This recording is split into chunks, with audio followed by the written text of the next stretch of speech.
Right bye. So modern பிசிக்ஸோட one short லெக்சரில் இருக்கோம் நம்ம. Modern physics dual nature atom nuclei, இந்த 3 லெசனும் சேர்ந்தது தான் மாடர்ன் பிசிக்ஸ். இது கூட நம்ம செமிகண்டக்டரையும் சேர்த்து படிக்கிறது தான் எப்போவுமே பழக்கம். 2021 நான் அந்த வருஷம் இந்த 4 லெசனையுமே பசங்கள்கிட்ட சொல்லி அவ்வளோ பிரமாதமாக கற்றுக் கொடுத்தது.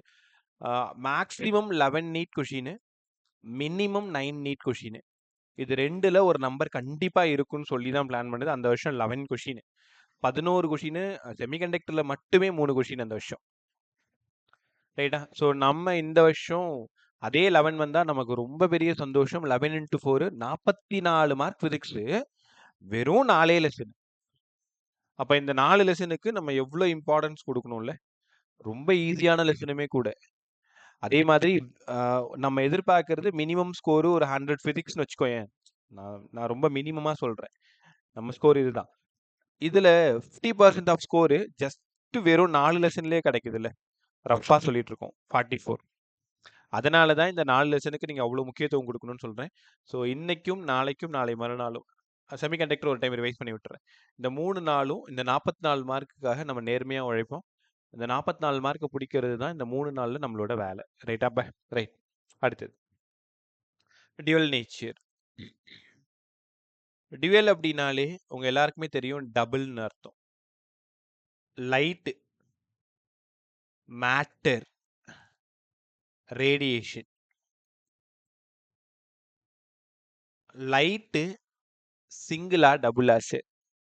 Light dual character, matter dual character, radiation dual character. டியூவல்னா யாருங்க சார்? ஒன்னு வேவா இருக்கலாம், இல்லைன்னா பார்ட்டிக்கலா இருக்கலாம். வேவு இல்ல particle. Light, matter, radiation. Light கூட எங்களுக்கு தெரியும் சார். ரேடியேஷனும் தெரியும், எலக்ட்ரோ மேக்னெட்டிக் வேவ். மேட்டர்னா ஒரு பொருள்.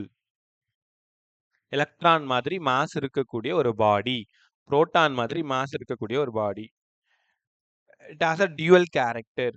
ஒன்னு வேவாவும் இருக்கலாம், இன்னொன்னு பார்ட்டிக்கலாவும் இருக்கலாம். ரைட்டா? அவ்வளவுதான். இந்த 3 பேரை பத்தி தான் படிக்க போறோம். வேவ் அண்ட் பார்ட்டிக்கல் பத்தி படிக்க போறோம். அதுக்கு முன்னாடி பார்ட்டிக்கல்னு சொன்ன ஆட்கள் யாரு, வேவ்னு சொன்ன ஆட்கள் யாரு? பார்ட்டிக்கல். போட்டோ எலக்ட்ரிக் எஃபெக்டும் காம்ப்டன் எஃபெக்டும் பார்ட்டிக்கல்னு ப்ரூவ் பண்ணாங்க. லைட்டு, மேட்டர், ரேடியேஷன், இந்த 2 எக்ஸ்பெரிமெண்ட்டும் பார்ட்டிக்கல்னு ப்ரூவ் பண்ணுச்சு. இன்டர்ஃபரன்ஸ், போலரைசேஷன் அண்ட் டைஃப்ராக்ஷன், இவங்க 3 பேரும் இல்ல லைட் வேவ் தான், நீங்க தப்பா சொல்றீங்க அப்படின்னு இவங்க ப்ரூவ் பண்ணாங்க. இவங்க 2 பேரும் பயங்கரமா சண்டை போட்டுக்கிட்டாங்க. அந்த நேரத்துல உள்ள வந்தவர் தான் டி பிராக்லி. லாம்டா h/pன்னு ப்ரூவ் பண்ணார். லாம்டா ஈக்குவேஷன் எழுதும் பொழுது வேவ் காரங்களுக்கும், பி ஈக்குவேஷன் எழுதும் பொழுது பார்ட்டிக்கல்னும் சொல்லிட்டார் அவர். அப்ப டியூவல் கேரக்டர் தான் 2 பேருக்கும். லைட் டு ரேடியேஷன், மேட்டர் வேவாவும் இருக்கலாம், பார்ட்டிக்கலாவும் இருக்கலாம். வேவ்னு ப்ரூவ் பண்ணணுமா, நீ லாம்டாவை வச்சுக்கோங்க. பார்ட்டிக்கல்னு ப்ரூவ் பண்ணணுமா, மொமெண்டத்தை வச்சுக்கோங்க. அவ்வளவுதான். இது ஆழமா கத்துக்கிட்டாலே பிசிக்ஸ் ஒண்ணுமே இல்லாத போயிடும். ஸோ இதுல இருந்து நம்ம கத்துக்க போறது தான் போட்டோ எலக்ட்ரிக் எஃபெக்ட். முதல்ல அந்த பார்ட்டிக்கல்னு சொல்லும் பொழுது அவங்கள நம்ம ப்ரூவ் பண்ணிடணும். போட்டோ எலக்ட்ரிக் எஃபெக்ட் ஒன்றும் இல்லைங்க. பாருங்களேன், ஒரு மெட்டல் சர்ஃபேஸ்ல ரேடியேஷன் படுது. when a light falls on a metal surface, ஒரு மெட்டல் சர்ஃபேஸ்ல லைட் படுது. அங்கிருந்து electrons R ejected from the metal surface. ஒரு மெட்டல் சர்ஃபேஸ் மேல லைட் ஃபால் ஆகும் பொழுது அந்த மெட்டல் சர்ஃபேஸ்ல இருந்து எலக்ட்ரான் அது மாட்டும் வெளியில வந்துகிட்டே இருந்தா அப்படின்னு கூட நீங்க சரி குட் ஆஃப்டர்நூன் அப்படின்னு Good afternoon, sir. Right bye. when a light rays falls on a metal surface, electrons are ejected from the metal surface. இதுக்கு பேரு தான் பிஇசி, போட்டோ எலக்ட்ரிக் எஃபெக்ட். சரி, ஓகே, தெரிஞ்சுக்கிட்டோம். இப்போ இந்த போட்டோ எலக்ட்ரிக் எஃபெக்ட் எக்ஸ்பெரிமெண்டா எப்படி sir நடக்குது? ஒரு டியூபு, வேக்கம் டியூபு, அந்த டியூப்ல 2 எலக்ட்ரோடு எடுத்துக்கிட்டேன். யார் ஆனோடு யார் கேத்தோடுன்னு நமக்கு தெரியாது. நெகட்டிவோட கனெக்ட் பண்ணதுனால இது ஆனோடு, பாசிட்டிவோட கனெக்ட் பண்ணதுனால இது கேத்தோடு. இங்க பாருங்க, பாசிட்டிவ் நெகட்டிவ். கரெக்டா? தப்பு பண்றேன். இதுதான் நெகட்டிவ், இதுதான் பாசிட்டிவ். இதுதான் ஆனோடு, இதுதான் கேத்தோடு. பட் நான் பண்ண தப்பு நீ பண்ணாத. இங்க பேட்டரியை மாத்தி போடுங்க. இது மைனஸ், இது பிளஸ். ஏன்னா நான் உன்கிட்ட சொல்லும் போதே சொன்னேன், when a light rays falls on a cathode, எப்பவுமே லைட்டு கேத்தோட்ல தான் படணும். ஏன்னா கேத்தோட்ல தான் எலக்ட்ரான் நிறைய இருக்கும். உனக்கு தெரியும், ஆனோடு பாசிட்டிவ், கேத்தோடு நெகட்டிவ். நீ அங்க கெமிஸ்ட்ரிக்காரங்க சொல்ற மாதிரி ஆனையான் கேட்டையான்னு யோசிக்காத. இங்க anode positive, cathode negative. Light rays falls ஆன கேத்தோட், இந்த கேத்தோட்ல இருந்து எலக்ட்ரானை அப்படி துப்பும். என்ன சார் இப்படிலாம் சொல்றீங்க? உண்மையாலுமே அப்படிதான் இருக்கும். உமிழும்னு ஒரு வார்த்தை இருக்கும் தமிழ் மீடியம் புக்ல. எலக்ட்ரானை உமிழும். emission of electron from cathode, it reach to anode, so they generate current pulse. உனக்கு புரிஞ்சிருக்கு நேரம். இது கரண்ட் எடுக்கிற ஒரு மெத்தட். லைட் கேத்தோட்ல பட்டதுன்னா எலக்ட்ரான் வெளில வரும். எலக்ட்ரானுக்கு யாரை ரொம்ப பிடிக்கும்? ஆனோட ரொம்ப பிடிக்கும். ஓடி போய் அதில் ஒட்டிக்கிட்டு ஃப்ளோ ஆக ஆரம்பிச்சிடும். The flow of electron is called is current. எலக்ட்ரானோட டைரக்ஷன் இந்த பக்கம் இருந்தா கரண்டோட டைரக்ஷன் பிளாக்ல போடுற பாருங்க, ஐயோட டைரக்ஷன் இப்படி இருக்கும். ஏன்னா உங்க எல்லாருக்கும் நல்லா தெரியும், கன்வென்ஷனல் கரண்டோட டைரக்ஷன் எலக்ட்ரானோட டைரக்ஷனுக்கு ஆப்போசிட்டா இருக்கும். கத்துக்கிட்டோமா? ஓகே. இந்த எக்ஸ்பெரிமெண்ட்டை நல்லா புரிஞ்சுக்கிறதுக்கு நமக்கு 4 பேரோட உதவி தேவைப்படுது. யார் அந்த 4 பேர் sir? Intensity of incident radiation. கேர்ஃபுல்லா கவனிங்க. ரெண்டாவது, potential difference between the plate.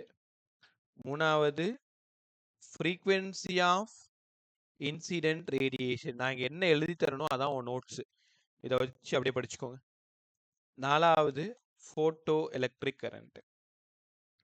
இந்த போட்டோ எலக்ட்ரிக் எஃபெக்டை ரொம்ப நல்லா கத்துக்கணும்னா இந்த 4 பேரோட உதவி உங்களுக்கு தேவை.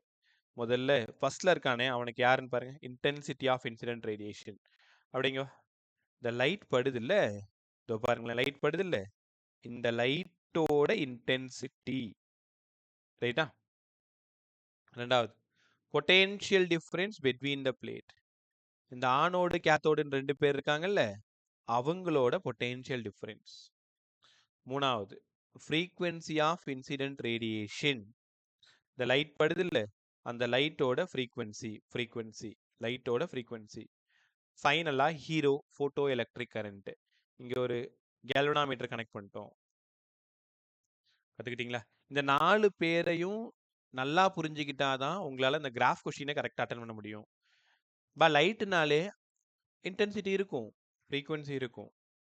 ஆனோடு கேத்தோடுனாலே பொட்டென்ஷியல் டிஃபரன்ஸ் இருக்கும். ஃபைனலாக நமக்கு கிடைக்கிற அவுட்புட்டு போட்டோ எலக்ட்ரிக் கரண்ட்டு. கற்றுக்கிட்டீங்களா? இப்போ நான் கிராஃப் கொஸ்டின் போகவா? 3 கிராஃபு நான் என்னெல்லாம் எழுதி தரணும் அப்படியே ஒரு டைம் பார்த்துக்கிட்டேன்னா வேலை முடிஞ்சிருச்சு. ரைட், ஃபர்ஸ்ட் கிராஃப் யாருக்கும் சார் ட்ரா பண்ண போகிறோம்.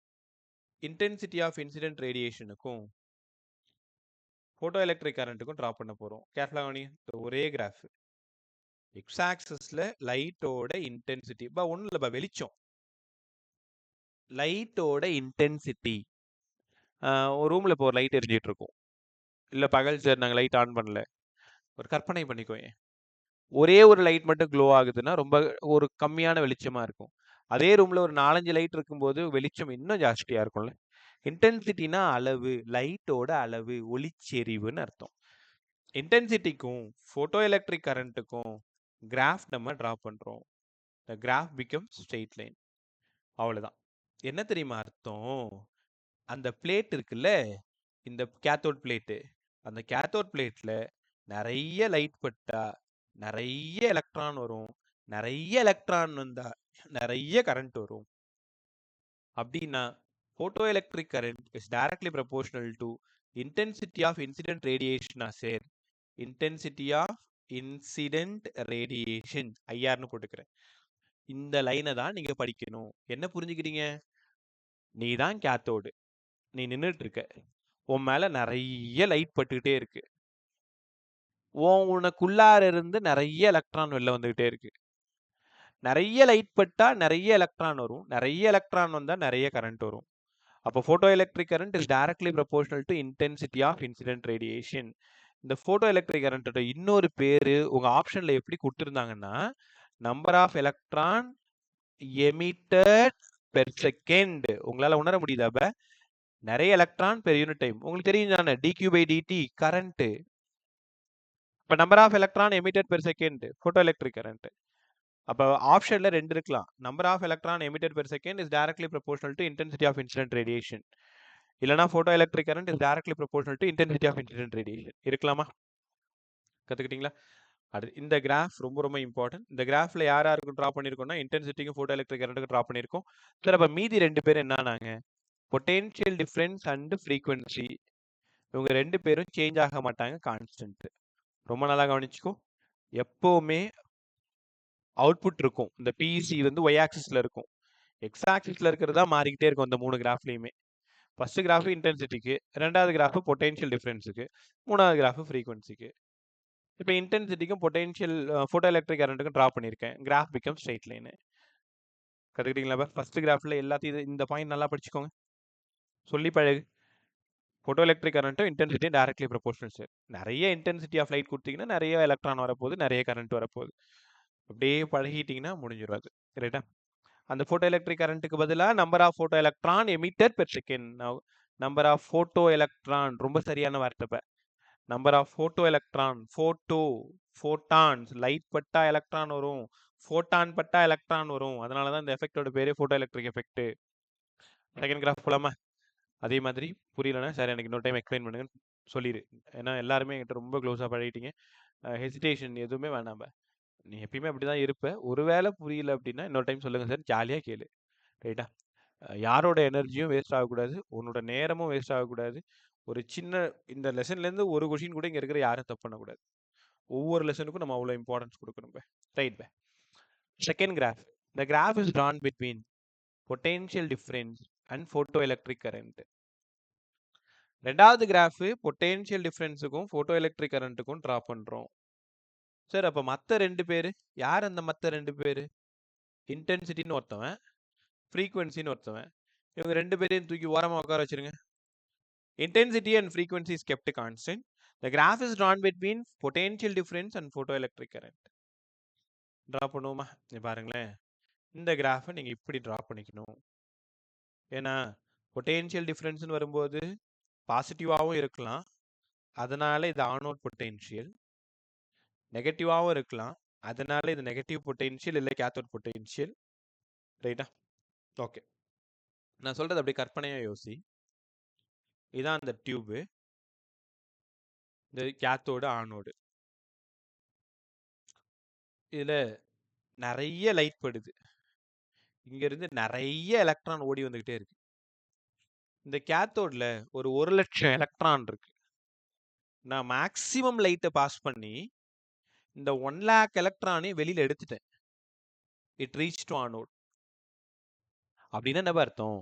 இதுக்கு மேல நீ என்னதான் லைட் கொடுத்தாலும் அங்கிருந்து எலக்ட்ரான் வராது. ஏன்னா ஆல்மோஸ்ட் எல்லா எலக்ட்ரானையும் நான் என்ன பண்ணிட்டேன், எடுத்தாச்சு. அதாவது மேக்சிமம் போயிடுச்சு கரண்ட். நான் கொடுத்த லைட்டுக்கு மொத்தமா எல்லா எலக்ட்ரானும் வந்துடுச்சு. It attains maximum value. Y ஆக்சிஸ்ல போட்டோ எலக்ட்ரிக் கரண்ட் பாருங்க, போட்டோ எலக்ட்ரிக் கரண்ட் சேச்சுரேட் ஆயிடுச்சு. ரைட்டா? இப்போ நான் என்ன பண்றேன்னா, சடனா இந்த ஆனோட் பட்டன் இருக்குல்ல, அதை தூக்கிட்டு கேத்தோட் பட்டனா மாத்திடுறேன். ஆனோட கேத்தோடா மாத்திடுறேன், அதாவது நெகட்டிவா மாத்திடுறேன். The plate A made be negative. இந்த வார்த்தையை கவனி. The plate A made be negative. Sir அப்ப அந்த கேத்தோட நெகட்டிவ் தானே? ஆமா. நான் என்ன பண்றேன், என் கையை வச்சுக்கிட்டு சும்மா இல்லாம ஆனோட் பொட்டென்ஷியல், ஆனோட் இருக்குல்ல, அதை சடனா நெகட்டிவா மாத்திட்டேன். சடனா நெகட்டிவா மாத்தினா என்ன சார் ஆகும்? ஒரு 20 எலக்ட்ரான் வந்துகிட்டு இருக்கு. இந்த 20 எலக்ட்ரானு இங்க இருந்து வந்துகிட்டு இருக்கு, கேத்தோட்ல இருந்து வெளியில வந்துருச்சு. ஏத்தாப்புல பார்த்தா நெகட்டிவ், எலக்ட்ரான் வேற நெகட்டிவ். என்னடா பண்றது, நம்ம எதிரி அங்க நின்றுட்டு இருக்கானேன்னு சொல்லிட்டு வேற வழி இல்லை, எப்படியாவது நம்ம அடிச்சு பிடிச்சி பூந்து உள்ள ஓடிடலான்னு சொல்லிட்டு இந்த எல்லா எலக்ட்ரானும் வந்த வேகத்துக்கு அந்த நெகட்டிவ் பிளேட்டை தள்ளி விட்டுனா கேப் கொடுத்து உள்ள ஓடி போச்சு.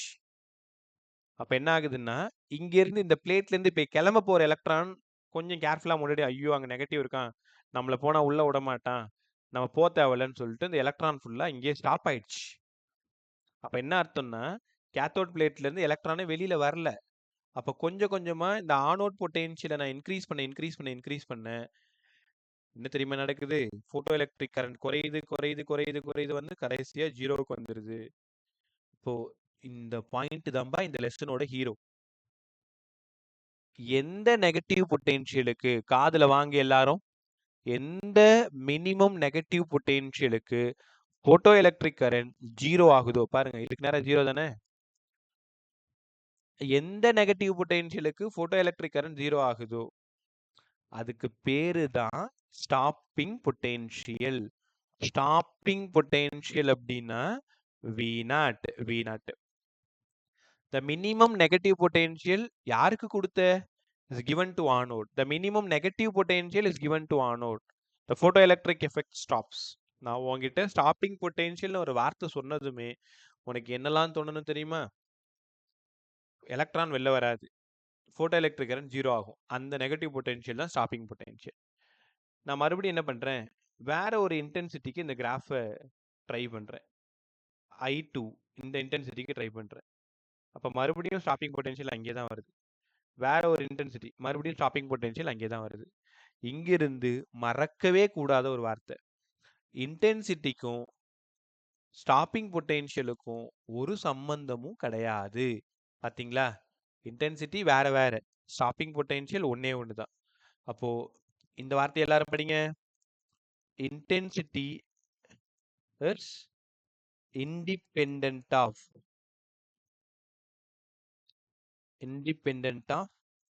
Stopping potential. ஸ்டாப்பிங் பொட்டென்ஷியலுக்கும் இன்டென்சிட்டிக்கும் ஒரு சம்பந்தமுமே கிடையாது. படிச்சிங்களா? Intensity is independent of stopping potential. Intensity is independent of stopping potential. கத்துக்கிட்டீங்களா? ஓகே, நான் இன்னொரு சிம்பிள் ஐடியா சொல்லித்தரேன். இது கேத்தோடு, லைட் படுது. லைட்டோட எனர்ஜி எவ்வளவு? hν. யார் வெளியில வரா? எலக்ட்ரான் வெளில வருது. எலக்ட்ரானோட கைனடிக் எனர்ஜி எவ்வளோ? 12mv². வந்ததை யார் தடுத்து நிறுத்துறா? Stopping potential energy EV0. சரி, எங்களுக்கு புரிஞ்சிருச்சு. hν லைட் எனர்ஜி கொடுத்தா அப்படியே அது எலக்ட்ரானோட கைனடிக் எனர்ஜியா மாதிரி அப்படியே அது ஸ்டாப் ஆகிற எனர்ஜியா மாறிடும். இவ்வளவுதான். இந்த ஒரு லைன் எழுத தெரிஞ்சுட்டா அந்த 3 கிராஃப்ல என்ன சம் கேட்டாலும் உங்களால சொல்ல முடியும். லைட் படுது, லைட்டோட எனர்ஜி அப்படியே எலக்ட்ரானுக்கு போயிடுது 12mv². அதை அப்படியே தடுத்து நிறுத்துறீங்க EV0. ரைட்டா? இப்போ இங்க நான் நிறைய முக்கியமான விஷயம் பேச வேண்டியதா இருக்கு. அதனால உங்க காதுல இருக்கிற தூசெல்லாம் அப்படியே தட்டி ஷார்ப்பா வைப்பாகும். வச்சிட்டீங்களா? ஓகே, எனக்கு பதில் சொல்லுங்க. இந்த இந்த ஈக்குவேஷனை பார்த்து பதில் சொல்லுங்க. கைனடிக் எனர்ஜிக்கும் ஸ்டாப்பிங் பொட்டென்ஷியலுக்கும் என்ன ரிலேஷன்? யாரா சொல்லுங்க.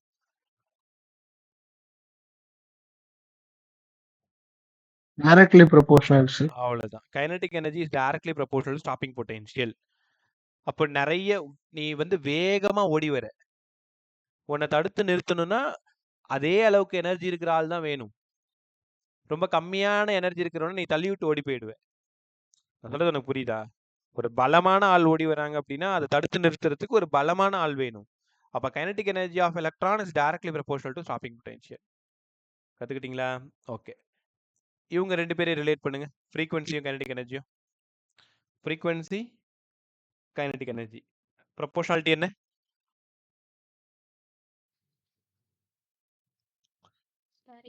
ஃப்ரீக்வன்சிக்கும் கைனடிக் எனர்ஜிக்கும் என்ன ரிலேஷனு? வாயை தர.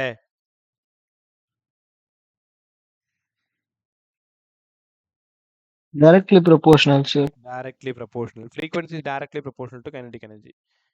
ஃப்ரீக்வன்சிக்கும் ஸ்டாப்பிங் பொட்டென்ஷியலுக்கு என்ன ரிலேஷன்? Directly proportional. ரைட்டா? Directly proportional. Dharani, good evening மா. குட் ஆஃப்டர்நூன் மா. ரைட். ஸோ கற்றுக்கிட்டீங்களா? hν equal to 12mv² equal to EV0. hν equal to 12mv² equal to EV0. இந்த ஈக்குவேஷன்ல இருந்து எவ்வளோ சம்ப frequency kinetic energy directly proportional, kinetic energy stopping potential directly proportional, frequency stopping potential directly proportional. இது எல்லாம் தெரிஞ்சுக்கணும். ரைட்டா? Okay. இங்க பாருங்களேன். பொட்டென்ஷியல் ஸ்டாப்பிங் பொட்டென்ஷியல் எப்படி நீங்க டேட்டா எடுக்கிறீங்கன்னு பார்க்குறேன். Stopping potential 4, stopping potential energy 4. பதில் சொல்லுங்க. இங்க என்ன யூனிட் வரணும், இங்க என்ன யூனிட் வரணும்? 4க்கு பக்கத்துல என்ன வரணும், கீழே இருக்கிற 4க்கு பக்கத்துல என்ன வரணும்? Volt sir. வோல்ட். இங்க ஜூல்ஸ். டேய், இந்த லெசன்ல சொல்லுங்கடா. Electron electron volt. Volt. Correct. எனர்ஜினோடனே நீ ஜூலுக்கு யோசிச்சுட்ட. பட் ஸ்டாப்பிங் பொட்டென்ஷியல் எனர்ஜி எல்லாமே நீங்க டிஃபைன் பண்றது எலக்ட்ரான் வோல்ட்ல டிஃபைன் பண்ணணும். ரைட்டா? இங்க பாருங்களேன், உங்களுக்கு கொஷின் பேப்பர்ல hν equal to half mv square equal to EV நாட்ல ப்ராப்ளம் வரும் பொழுது ஸ்டாப்பிங் பொட்டென்ஷியல் 4 வோல்ட்னு கொடுப்பாங்க. ஆனா இந்த EV நாட்டுக்கு பதிலா நீங்க 4 எலக்ட்ரான் வோல்ட்னு சப்ஸ்டிட்யூட் பண்ணணும். ஏன்னா இந்த V நாட் தான் 4. இப்ப ஐன்ஸ்டீனோட ஈக்குவேஷன்ல h into nu minus nu naught equal to EV நாட்னு ஒரு ஈக்குவேஷன் வரும். பின்னாடி இதை பார்த்து சொல்லி தர போறேன். டேட்டா எடுக்கும் பொழுது ரொம்ப கவனமா எடுக்கணும். அவங்க ஸ்டாப்பிங் பொட்டென்ஷியல்னு கொடுத்துருப்பாங்க. நீ என்ன பண்ணணும், அது பொட்டென்ஷியல் எனர்ஜியா மாறுறதுக்கு ஒரு அது கூட சேர்த்துக்கணும். அப்ப இந்த இடம் ஃபுல்லா என்ன ஆயிடுது, 4 எலக்ட்ரான் வோல்ட்டா மாறிடுது. இந்த லைன்ல பசங்க தப்பு பண்றாங்க. இப்ப நான் ஸ்கூல்லயுமே கவனிச்சேன். டேட்டா எடுக்கும் பொழுது ஸ்டாப்பிங் பொட்டென்ஷியல் எனர்ஜி சரியா எடுக்க தெரியல. அதனால தான் முன்னாடியே நான் உங்ககிட்ட சொல்லிட்டேன், ஸ்டாப்பிங் பொட்டென்ஷியல் அவன் கொடுக்கறது அப்படிதான் கொடுப்பான். நமக்கு எந்த இடத்துலையுமே வி தேவைப்படாது, எலக்ட்ரான் வோல்ட்ல தான் தேவைப்படும். ரைட்டா? ஸோ அதனால அதை ஈவியா மாத்திக்கோங்க. ஃபுல்லா சால்வ் பண்றதுக்கு ஈக்கு பதிலாக 1.6 × 10⁻−19 எப்படி வேணாலும் போட்டு அது ஜூலா நீங்க கன்வெர்ட் பண்ணிக்கோங்க. அந்த கொஷினை பொறுத்தது அது. ரைட்டா? ஒரு கன்க்ளூஷனுக்கு வந்துடலாம். ஃபர்ஸ்ட் கிராஃபோட கன்க்ளூஷன், செகண்ட் கிராஃபோட கன்க்ளூஷன் யாராவது சொல்ல முடியுமா?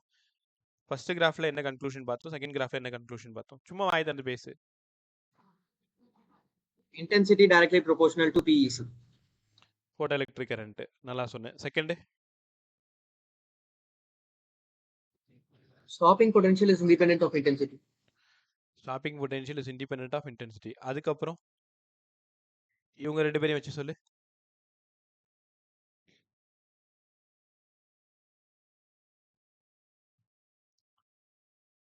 இந்த டாபிக்ல இவங்க ரெண்டு பேர் வராங்களே, Kinetic energy is directly proportional to stopping potential. அவ்வளவுதான். அப்ப இந்த செகண்ட் கிராஃபோட கன்க்ளூஷன் மொத்தம் 3. இன்டென்சிட்டிக்கும் ஸ்டாப்பிங் பொட்டென்ஷியலுக்கும் சம்பந்தமே கிடையாது.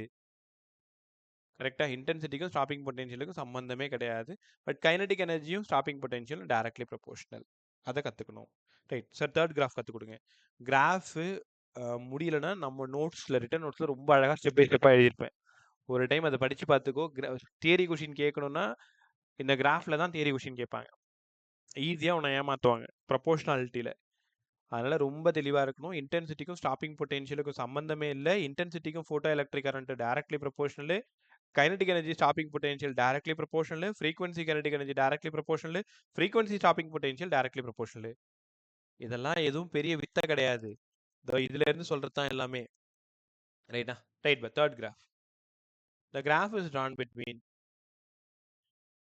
potential difference, photoelectric current and frequency. 3 பேருக்கு கிராஃப் டிரா பண்றோம். அப்போ இன்டென்சிட்டி கான்ஸ்டன்ட். கேர்ஃபுல்லா கவனிங்களேன். ஃப்ரீக்வன்சியும் ஸ்டாப்பிங் பொட்டென்ஷியலும் டைரக்ட்லி ப்ரொபோஷனல். ஏற்கனவே கரண்ட் சேச்சுரேட் ஆயிருக்கு. அப்போ கம்மியான ஃப்ரீக்வன்சி இருந்தா ஸ்டாப்பிங் பொட்டென்ஷியல் கம்மியா இருக்கும். பாருங்க, ஸ்டாப்பிங் பொட்டென்ஷியல் V0. இது நியூ 1 வந்து ஃப்ரீக்வன்சி 1. மினிமம் ஃப்ரீக்வன்சியா இருந்தா உன்னை தடுத்து நிறுத்துறதுக்கு மினிமம் ஸ்டாப்பிங் பொட்டென்ஷியல் போதும். உன் ஃப்ரீக்வன்சி இன்னும் கொஞ்சம் இன்க்ரீஸ் பண்ற, அப்ப ஸ்டாப்பிங் பொட்டென்ஷியல் இன்னும் கொஞ்சம் அதிகமாகும். உன் ஃப்ரீக்வன்சி இன்னும் கொஞ்சம் இன்க்ரீஸ் பண்ற, ஸ்டாப்பிங் பொட்டென்ஷியல் இன்னும் கொஞ்சம் அதிகமாகும். உனக்கு புரியுதா? ஃப்ரீக்வன்சி கம்மியா இருந்தா கைனடிக் எனர்ஜி கம்மியா இருக்கும். கைனடிக் எனர்ஜி கம்மியா இருந்தா ஸ்டாப்பிங் பொட்டென்ஷியலும் கம்மியா இருக்கும். அவ்வளவுதான் இந்த கிராஃப். வேற ஒன்றும் பெரிய இதெல்லாம் இல்லை. ஆனா இந்த இடத்துல சேச்சுரேட் ஆயிடுச்சு. இங்க கம்மியான ஃப்ரீக்வன்சிக்கு கம்மியான ஸ்டாப்பிங் பொட்டென்ஷியல். இப்போ இந்த ரிலேஷன் எப்படி இருக்கும்? ஃப்ரீக்வன்சி 1 கம்மியா இருக்கு, ஃப்ரீக்வன்சி 2 இன்னும் கொஞ்சம் அதிகமா இருக்கு, ஃப்ரீக்வன்சி 3 இன்னும் கொஞ்சம் அதிகமா இருக்கு. ஸ்டாப்பிங் பொட்டென்ஷியல் ஃப்ரீக்வன்சி 1க்கு கம்மி, ஃப்ரீக்வன்சி 2க்கு கொஞ்சம் அதிகம், ஃப்ரீக்வன்சி 3க்கு ரொம்ப அதிகம். இதே கலர்ஸ் கொடுத்து கேட்பாங்க. கலர்ஸ் கொடுத்துனா இங்க பாருங்களேன், ரெட்டு, கிரீனு, எல்லோ. ரெட்டுக்கு வேவ் லென்த் ஜாஸ்தி, ஃப்ரீக்வன்சி கம்மி. கரெக்ட் தானே? உனக்கு தெரியும் தானே? ரெட்டுக்கு வேவ் லென்த் ஜாஸ்தி, ஃப்ரீக்வன்சி கம்மி.